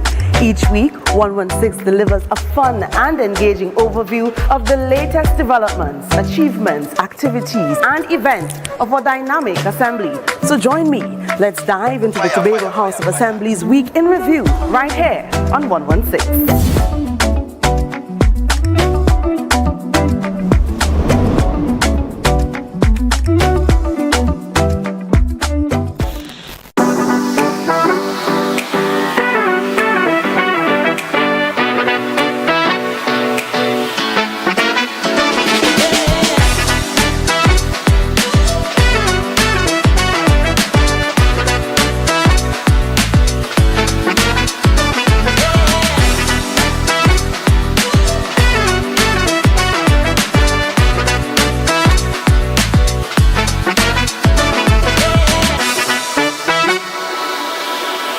Rotisserie, mouth-watering fries, salads, combos, and specials galore. Feeling for something to eat? Come and see. Our rotisserie is seasoned to the T. Kicking chicken, masala, and jerk roast. Crispy fries made from scratch. Who do you know can beat that? Or salads freshly cut and packed. When you taste it, you'll be wanting to come back. So come check us out on number 2 Robinson Street, Uptown Scarborough, Tobago. We open on Saturday nights from 7:30 to 11:30 p.m. Monday to Thursday, we're open from 10 a.m. to 9:30 p.m. and on Friday, 10 a.m. to 4:30 p.m. Contact us at 772-7443 and all social media handles at The Rotisserie Factory.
Put a smile on your face when you're moving from place to place. Good morning. Good morning, and welcome back to Good Morning Tobago right here on Tobago Updates. This morning we continue our conversations, and I have joining me to co-host this morning Miss Adana Kumbi, and this morning we have the privilege of sitting and chatting with the presiding officer, Miss Abby Taylor. Good morning and welcome. Good morning and season's greeting to both of you and Tobago by extension. Happy New Year, all the best for 2025. Well, it's a pleasure to have you sitting in studio with us this morning, and personally for me, I must say that I have enjoyed seeing your growth, specifically in this area of being the presiding officer and knowing where you really came from and seeing you flourish and be your best self in that area. So I wish you nothing but the best moving forward and continuing to establish yourself. Appreciate it. In the Thank new you so year. much. And same for me, seeing you come into your own, both of you. Adana and I were just having a conversation. This is not an easy feat, and you all navigate it so well. So kudos to you, and all the best to you all for 2025. I remember the Abby Taylor that did not want to do interviews. Oh my God. I remember that Abby Taylor. I'm so still now there. having the presiding officer in the studio with us this morning, it's a privilege. But we want to talk about what's some of the plans when it comes to community engagement for the Assembly Legislature in 2025, and how can that be used to combat crime and have that boost in youth engagement at the community levels. First, I must say that youth advocacy is the way to go. I mean, we have to look at crime as a holistic problem. It's not a singular problem. It's not an isolated problem. It affects each and every one of us. And I think once we start to look at it as that, we should start treating it as that. And for me, it makes sense if you start with young people. The Bible says, train up the child in the way they should grow. So when they get old, they would not depart from it. So we need to start instilling the correct, and I think we need to go back to the old time days. Yes, and I'm happy that you pivoted there to going back to the old time days, because also we were talking on offset as to who we are. Yeah. Do we know who we are? What is our identity as people here on the island of Tobago? Do we really know our roots? Do we know our heritage, the things that were done to get us to be where we are? Because we take a lot of things for granted, and here we are now, state of emergency, 26 murders on the island of Tobago. Wow. That's not who we are. That's not who we are. That is not the definition of Tobago, and it's not part and parcel the definition of what Tobagonian is. I mean, if you have conversations with persons outside of Tobago, you would always hear, or you used to hear, that Tobago is a place of relaxation. You could always go there for a quiet retreat. And now it has escalated and snowballed into something that not even we ourselves recognize. So again, for us, I think we need to go back. I always say, in order to understand and appreciate the future, you have to understand your past. And to some extent, it is a lack of knowledge and a lack of appreciation for who we are and how resilient we are as a people, and how humble we are and how accommodating we were. And I think we really need to go back to our roots. So 2025, I hope, is a year of reflection and introspection for us. And to combat this lack of knowledge of where we came from, the Assembly Legislature has an entire historical tour set up where Tobagonians can come and see who Tobagonians are. And this is something that a number of persons have not yet tapped into, me, myself being one. And I remember having a conversation with a friend of mine saying in 2025, one of the things that we need to do is go to the Assembly Legislature and look at Tobago's history, especially politically, for young leaders who have the mindset of leading in Tobago. And we have an election coming up, even for persons wanting to put themselves up for political office. It's so important to go and look at what Tobago's political and governance structure has developed into over time. And even when tourists come, encouraging them, hey, this is a really good thing to do. This is one of the key activities that can be done in Tobago when you're in Tobago. So maybe even creating content surrounding this being one of the key things to do when you're here in Tobago. So you said a lot. You said a lot, and you kind of touched on various aspects that we at the legislature have been trying to break through. As you know, or if anybody doesn't know, I studied history, and it's a passion of mine. It's not just a love. I think I live, breathe our history and our heritage. And I also think it's important for us, again, to pass this information onto our young persons. We didn't do a good job of it. And I always use my kids as an example. If I can't have this conversation with my children, and they, whether it's through regurgitation shows that at least you know the information. But if I can't have these types of conversations with my children, I can only assume that nobody else's child or children could engage with me on that level. And I think that's where we dropped the ball. When I got into the legislature, I saw that there was an avenue for education. Most persons may just think that the legislature is just a place where we sit and we meet and we discuss the policies of Tobago, whether it's passed or if it's not passed. But it's so much deeper, and it has so much more meaning to me as somebody who studied history. And the avenue that we have at the legislature is a unique one, because we are the only ones that could tell our story. And our legislative history is one of the oldest, if not in the context of nation, but in the region as well. Next year we will be celebrating 200 years of the building being in existence. That also predates a lot of things that went on in Trinidad. And I mean, we are talking about things that we would have studied in school. I know that we would have heard about the old representative system, and we would have heard about crown colony rule and how it developed into what we have here now. All of these stories can be told through our very, very immersive and interactive tour that we have at the legislature. There are also points that you could pick apart about, you know, the legislature wasn't designed for persons of our hue. And that's putting it very nicely.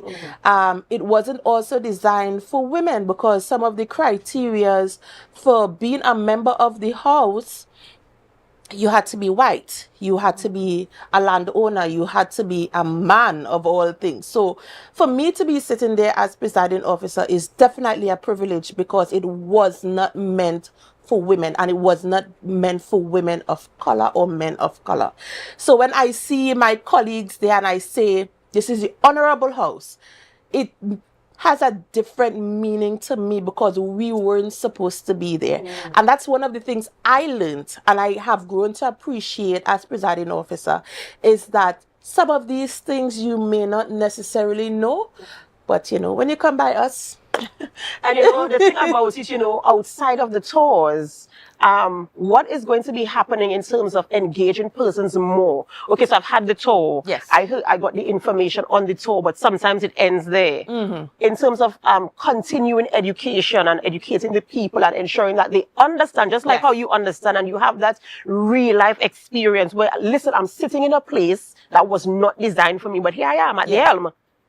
Yeah, so what is the plans in terms of ensuring, as your children, other children on the island of Tobago, they get that information, and not only the information, but they understand the meaning of the information to their generation and generations to come? So we have a mandate in the education department, well, the unofficial education department at the legislature, where we say we engage and educate at all levels, because we have realized that we have taken for granted that not only our young people doesn't know the information, our older heads don't know it as well. So our first primary plenary caravan, we realized that teachers were reaching out to us, you know, but Miss, we didn't know this was happening, or Miss, we didn't know this. And we were like, wow. So we have conceptualized a program, and I really hope that I could get it off the ground during this fiscal, called Teach a Teacher. And it's something that I saw when I went to England at the British Parliament, where they have sessions where they teach the teachers, and they could now go and teach the students. So the information would always be present in school firsthand. We also have something that we want to launch in school as a part of our education caravan, called the Legislative Corner. So you would have in school, and this is a partnership that Secretary Hackett and I have been speaking about, and I know she's very passionate about getting the information out there as well, is just to have a nice little library area in all primary schools. Because for me, again, it's getting the information out there and starting with our young ones. Secondary schools, children have the privilege of communication studies, history, social studies at that level, but not so much at the primary level. So we're going to be tackling the primary school level. And hopefully this will all be part of our bicentennial celebration of 200 years of legislative history. And I want to believe, and I'm really hoping that people could have and grow to accept the appreciation of history, not only the legislative history, but our history, so that we could understand self at the end of the day. Right. And I do hope that when this I do hope that when this corner is established in our primary schools, that is not just a pretty little corner. I really hope that there will be that measure of engagement, continuous engagement, year after year after year. To sit and to see young people debating in the house. That's what I want to see in the primary schools, that they're passing through every year. Standard 1. I went through the standard 2. I'm going through this again, and we go right through until we get to secondary school, so that when they get into the history and the communication studies, they have a background. They kind of know. They have a foundation. Right. Yeah. And for me, when I was in university, it was a culture shock for me because I never knew about Tobago's history. I never learned it at school. So I had to learn it as a 30-something-year-old woman, kind of thrusted into this position, and I had to learn very quickly. So right now we are also having conversation, fingers crossed that we also get this off the ground. We are having conversation with the University of the Southern Caribbean in Trinidad to have a certificate program in legislative history. Again, it's something that I saw when I visited the British Parliament. They also align themselves with university and have something called parliamentary studies. Our legislative history would kind of be infused into that history degree to have a template or at least a say of Tobago's history within the context of Trinidad and Tobago's history, because it's not taught. I know anything and everything possible about Trinidad's history or our nation's history, but our island's history, it's almost non-existent. I'm glad that you brought that up, and it shows that, from those experiences and those trips that we hear so much about, that it has come to benefit Tobago in a lot of the policies and ideas that are now coming to the fore in regards to increasing and improving the work that the Assembly Legislature has been doing. But me, myself, I'm extremely passionate about digitalization and moving towards, that hybrid system of both education and preservation of history.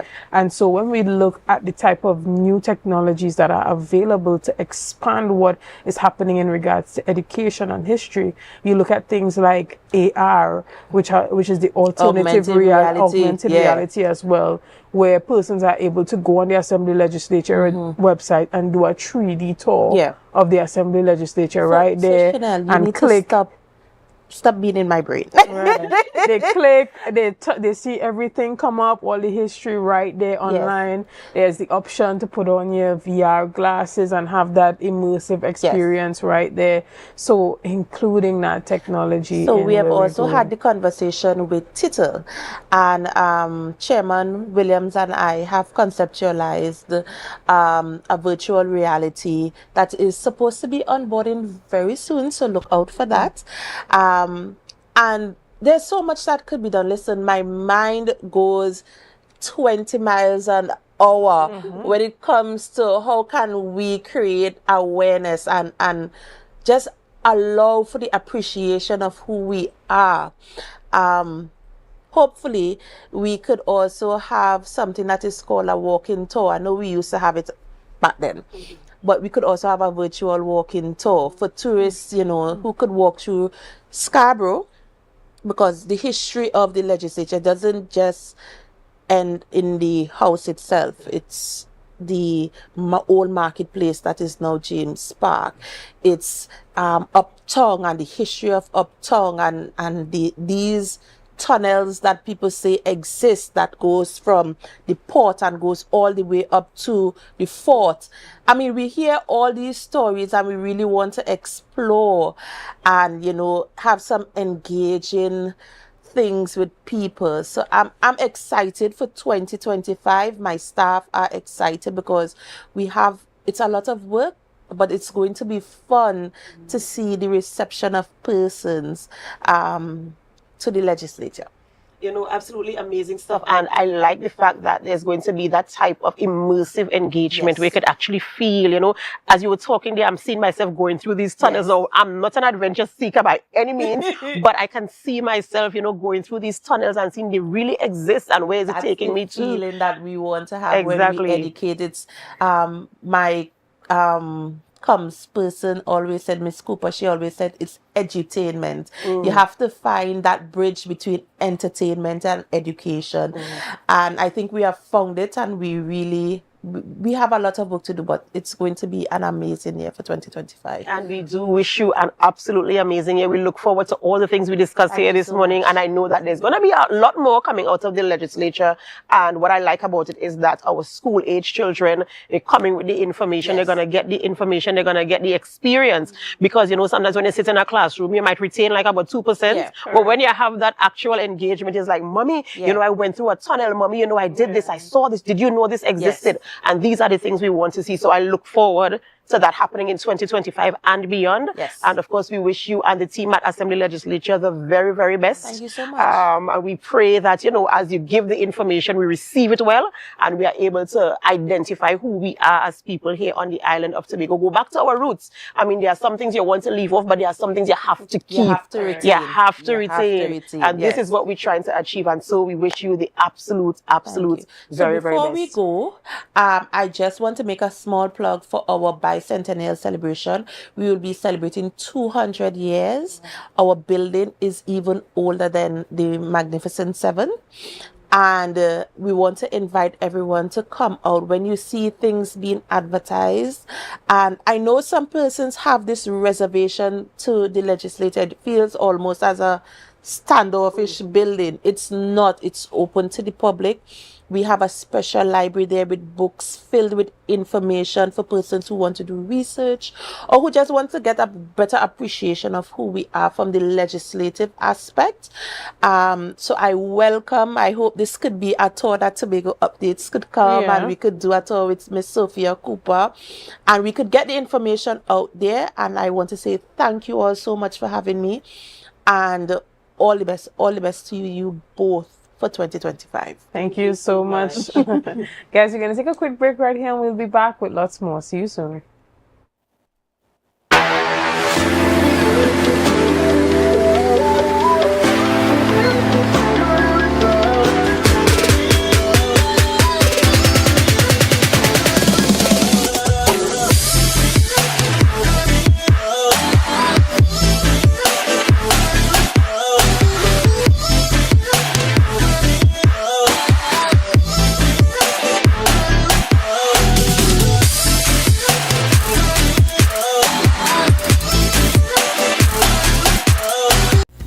Glass Supplies has been a leading name for over 37 years in the glass and aluminum market in Tobago. We provide an extensive range of high-quality, innovative aluminum and glass products for commercial and residential use. Competitive prices with superior and professional services by committed employees who are guided by rigid quality standards. Tobago Glass Supplies specializes in the manufacture and installation of glass and aluminum products that are essential to today's homeowners and the business environment. We are engaged in marketing, sales, and installation of a variety of products. These ranges from windows and doors to necessities such as mirrors for homes and vehicles, designed and manufactured in-house or imported.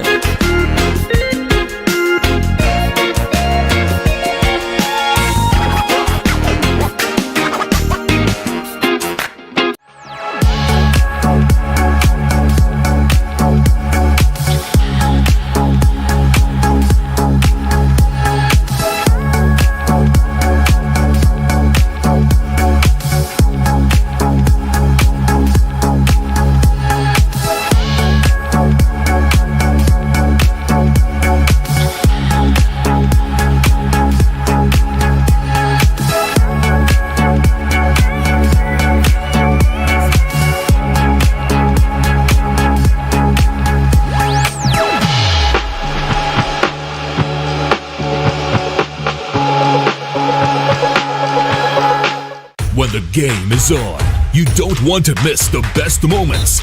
With Amplia TV, you can enjoy our ultimate sports package and watch your favorite games on the go. Stay connected and informed with sports news, scores, and stats with Amplia's fastest internet speeds. Up to 1 gigabyte fiber internet, you can stream riveting football action, cricket, NBA games, and much more. With Amplia, it's game on. Visit amplia.co.tt or call 800-4663. Amplia. Do more, live more.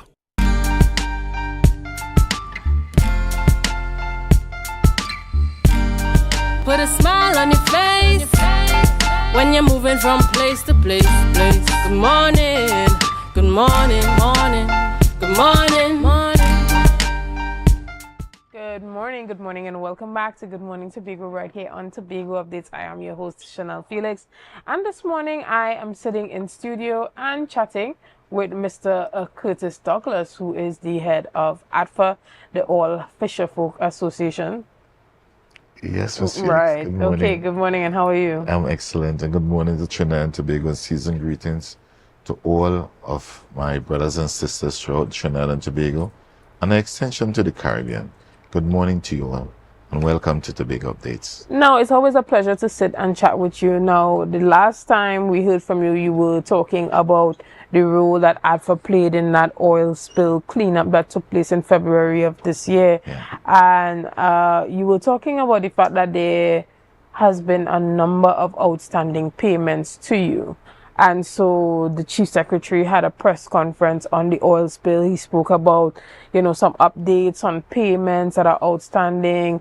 You had the MP for Tobago East, Ayanna Webster Roy, coming out and saying that they are still accepting applications from the fisher folk to get that compensation from the oil spill, right? But when persons hear about the All Fisher Folk Association being owed monies for that oil spill, can you explain to us exactly what was the role of ATFA in that oil spill cleanup? Well, basically, the role and the function that we would have performed, I think the Chief Secretary would have been very clear about our roles and function. Well, they hired us as a consultation organization and also as a contractor. And we were the one that the fisher folk were the one that was able to redirect the booms, redirect the oil so that it doesn't go on the reef to infect the reef, because if we have left it, it would have ended up in the reef where it would damage our marine park and as such. Because remember, there's the oil spill that reaches as far as Grenada, all right? And our role and function was to mitigate that and to control that, right? Given the fact that we know how the current was running, not so it was going at and etc. So our role was very pertinent, or shall I say very important, to be able to ascertain the cleanup effort. And also our role was to be able, one, as a sign off. So our role too was to be able to sign off to say, yes, this is completed, and we as the All Tobago Fisher Folk agreed that enough work was done in this area, so this beach could now be opened, and we are satisfied with that.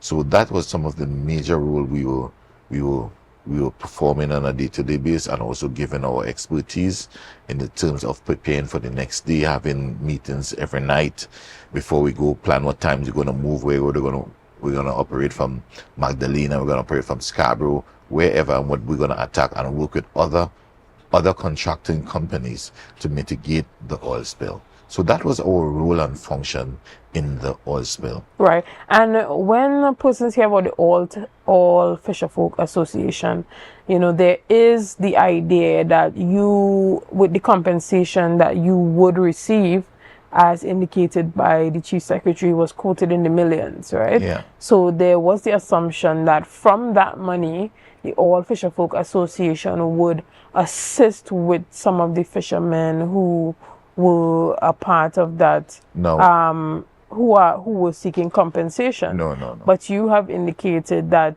the millions of dollars owed to the All Fisher Folk Association are specifically for the consultation and the contractual that we had with the teaching, and so the compensation for the fisher folk is a separate and apart thing, right? So you find people who would have been affected, mainly the fisher folk and vendors and stuff like that. That is a different sector of it. When I'm speaking here this morning, I speak as a contractor that worked with the oil spill to ensure that we clean up or fix Tobago back, right? As the term that is usually local balance, right? And what are some of the costs that were incurred to the Oil Fisher Folk Association, and how would this payment help to impact a number of the fishermen who are part of that oil spill cleanup? Well, to be honest, what the Chief Secretary would have said he's going to pay us $2 million before the Christmas, that never took place, never happened. And the threatening promise that he had to say he's going to pay us the rest in 2025, we have no confidence in that does happen. So what happened, it's a build-up. So I want the listening public to understand the truth about it. I'm not here to castigate or challenge or charge anyone in any form, but basically he would have explained how much money he's going to pay us. We are saying here today, you said we are going to get 5 point something million. The real figure is 6 point something million. Let him check with Alan Stewart, right? Since then we would have sent out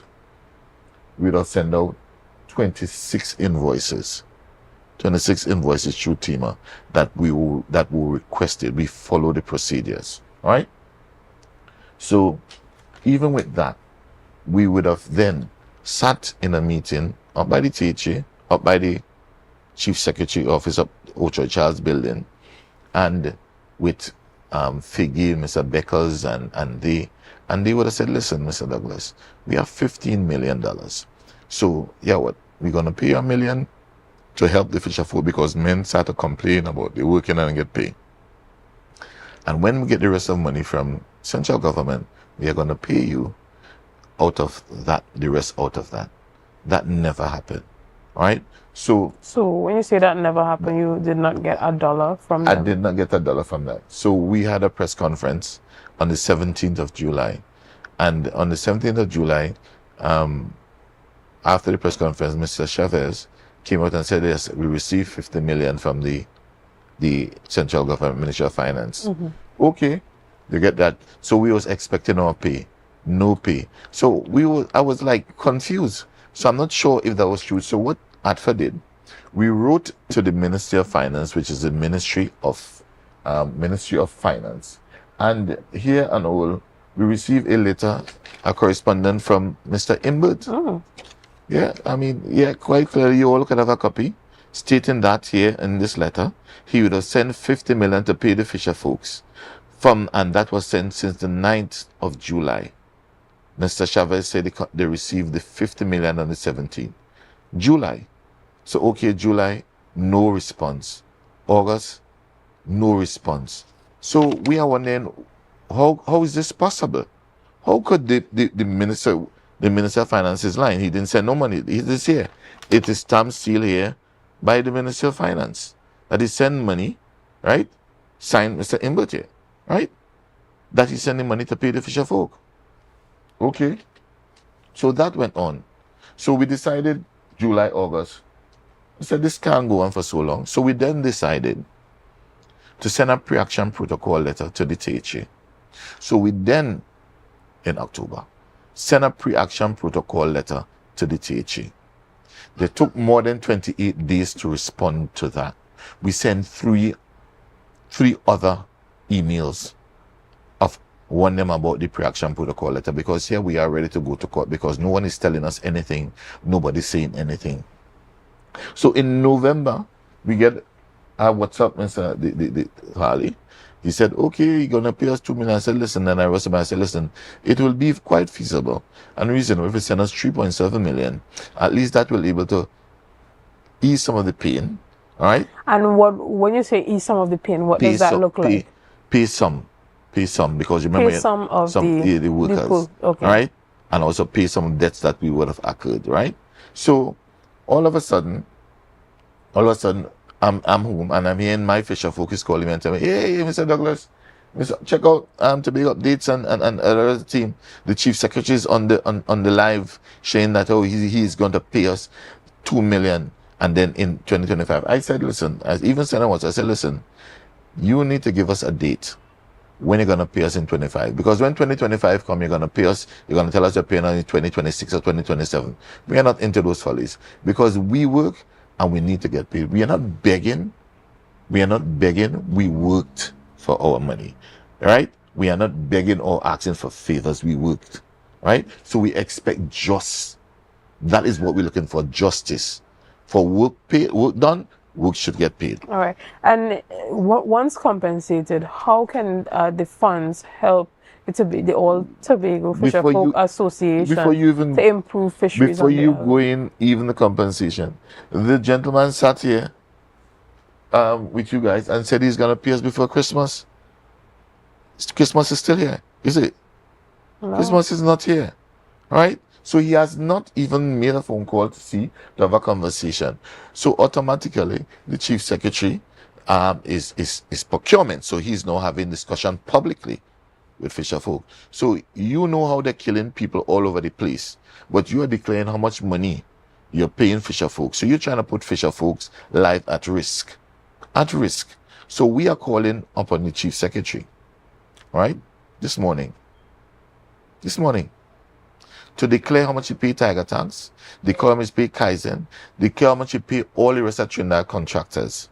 Because he would have named out a list of contractors who are dwell and based in Tobago, and none of them have gotten paid, right? But you pay all of these countries who get 15 million, who get 12 million, who get all of these millions, right? And Tobago contractors haven't get paid. This is Trinidad and Tobago. And you cannot then decide to call out how much ATFA is going to get and do not call out the rest. And if you are not prepared to do so, you're not fit to be in office, because you're not generous. You're Adventists, and I believe Adventists believe in the truth, and I expect nothing more than the truth from the chief secretary. So don't play possum with us. So, and also, I want the chief secretary to also explain to the listening public, since you're on a throne and he's there gallivanting and talking, right? What yardstick or what grass did he and the chief administrator pull long and short to decide who will get paid in full and who ain't gonna get paid at all? And let you also tell how many times one contractor get paid, more than once, but yet still you cannot pay ATFA.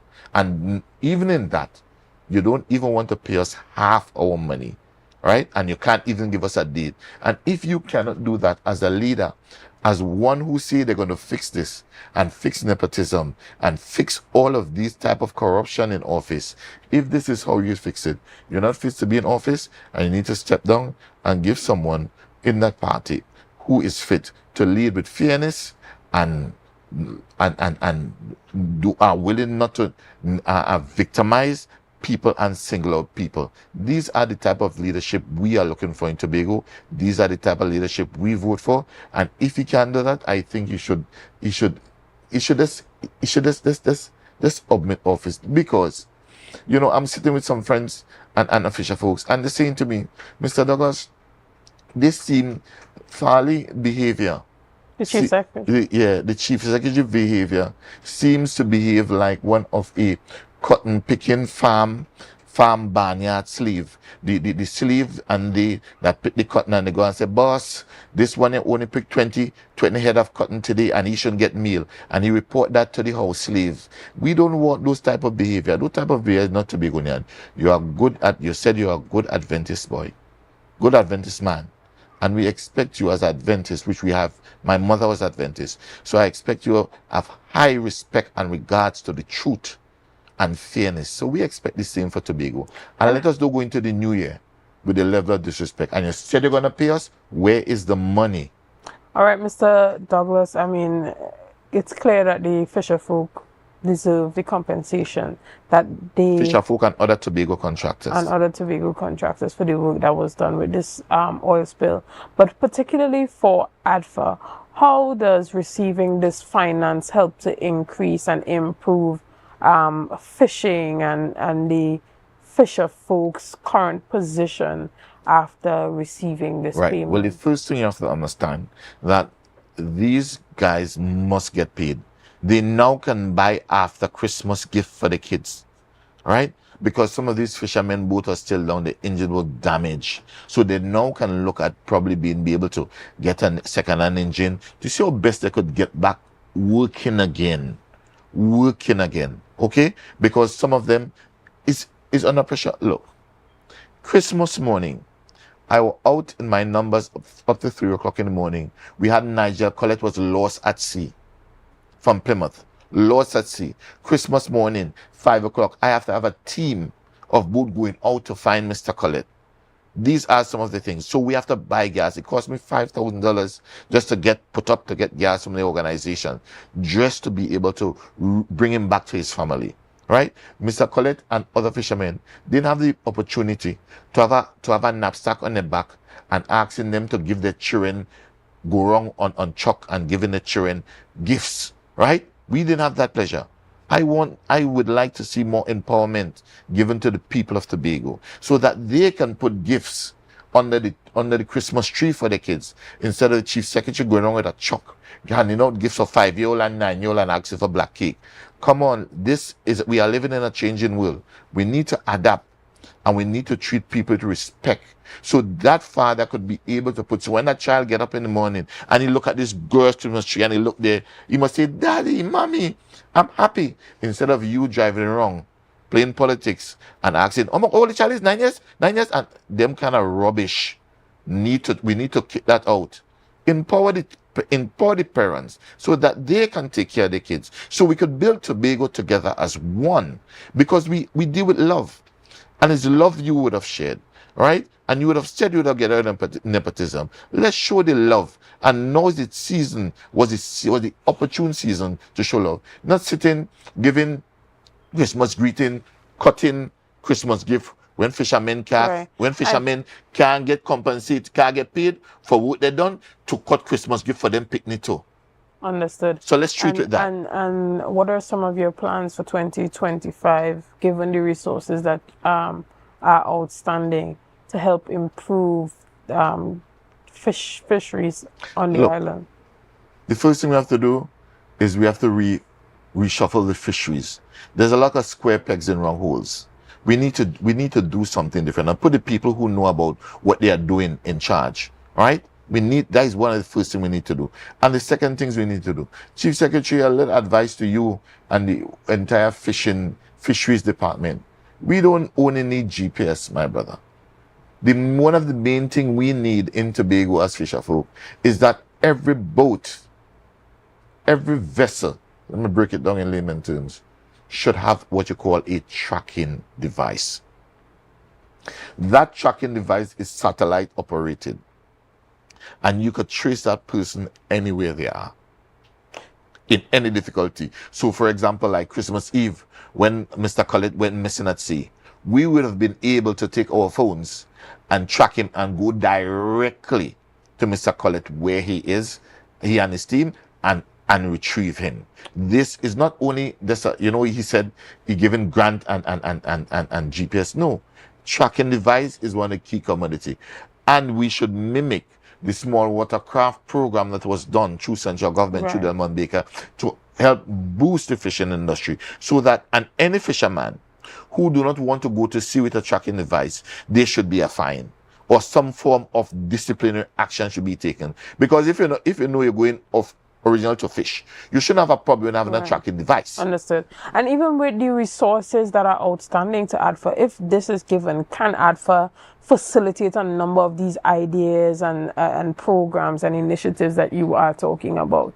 Given the resources, what are your plans moving forward? No, ADFA would have made commitment with the THE to work as public partnership, work with the organization, because the chief secretary would have promised to work with us. One, he would have promised really to ensure that we have a bigger boat so that people could go out like the capital of paradise and bring in more forex, right? He would have promised that never came true. So we're hoping in 2025 that will be one of the programs so that fishermen could get a captain license and we could go in and bring and we could export and we could have the export license lift and bans lift so we could export to the wider community because we have a sense of food security on the island, one of the main food security on the island. And we are hoping that this multi-billion-dollar industry, they will pay more focus and more attention to it, right? Whether it's Chief Secretary, whether he's still there or he stepped down and give Trevor James or whoever it may be,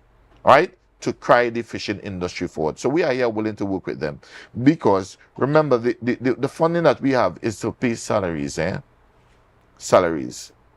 And would you also be investing in one of those bigger vehicles and some of those programs? Boats. Yeah. Bigger boats. Well, we're looking for it because these boats are very expensive.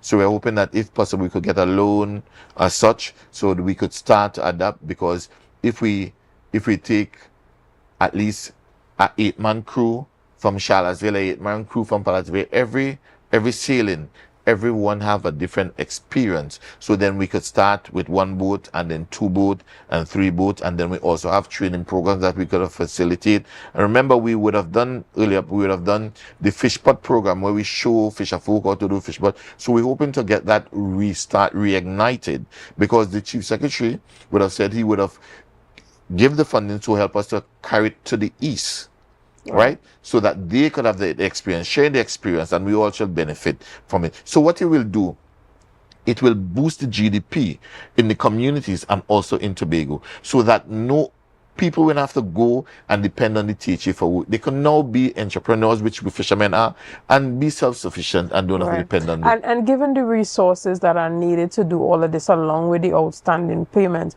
what type of structures are in place at ADFA to ensure transparency when you receive the money so that fisher folk are not thinking, okay, Mr. Curtis Douglas, just take this money and make himself richer?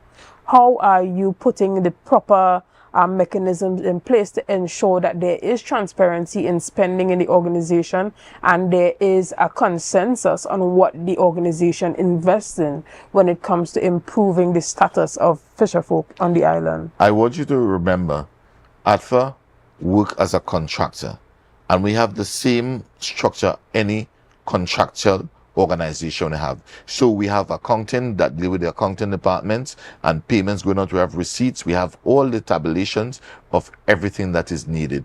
ADFA is a 13-member board executive. We have an executive that is run by ADFA. So it's not as 1 or 2 or 3. It's an executive that is run like how the teacher have the secretaries. We and I think we have exec council. We have our exec council as well that direct the traffic of ADFA, and these ideas come together and we could be able to advance. It's not like we are just helter-skelter. If you had listened to the Chief Secretary announcement, he said ADFA is a well-oiled machine and we are OPI registered. So we didn't do anything illegal. We were registered since 1990. So we are properly registered through with the government, everything. And we are recognized by the central government. That's why the Ministry of Finance will reply to us quite assiduously and quickly because they know we are a recognized body that works with the government of Trinidad and Tobago for the benefit and the improvement of the livelihood of the fishing industry. So when the Chief Secretary make these kind of promise to pay and don't pay, we believe if he cannot reach these things, he should really leave. He should really leave because what happened? We are not into suffering the growth of Tobagonians and the fishing industry. This is a food-based industry, and the food-based means of feed. We are a state of emergency. We don't know what can happen next. Could be the fisher folk will not have to supply, right, to the entire nation. So let's don't have this kind of ambiguous animosity against fisher folks and attack fisher folks. You and the administrator, right, who would have been appointed, get her 5 years. Congratulations to her, right? Understood. Well, we want to thank you so much, Mr. Douglas, for your time this morning and coming in and really helping us to understand the perspective of the All Fisherfolk Association and by extension Fisherfolk in Tobago as they are still trying to reel themselves from the losses of that oil spill in February. So again, we want to thank you. Unfortunately, this is where we have to wrap up our show this morning. Okay. The show ends right here. But guys, we want to thank you so much for being a part of this morning's discussion. Thank you for your likes, your shares, and your comments, and all that you have been doing to make Tobago Updates the #1 broadcaster here on the island of Tobago. We're going to continue our discussions throughout, and we look forward to having an excellent year. So we are sending season's greetings to you and your family, and hoping that all your wishes for the new year does come true. But in order for that to happen, we want you to know that success does not happen by accident. Success is intentional work of planning and executing everything that you want to do. So don't start off high with a New Year's resolution that you don't follow through on, but put the discipline and the commitment in place to remain consistent with all the goals that you have set for yourself to achieve for this year. So again, I am Chanel Felix, and I want you guys to have a great day.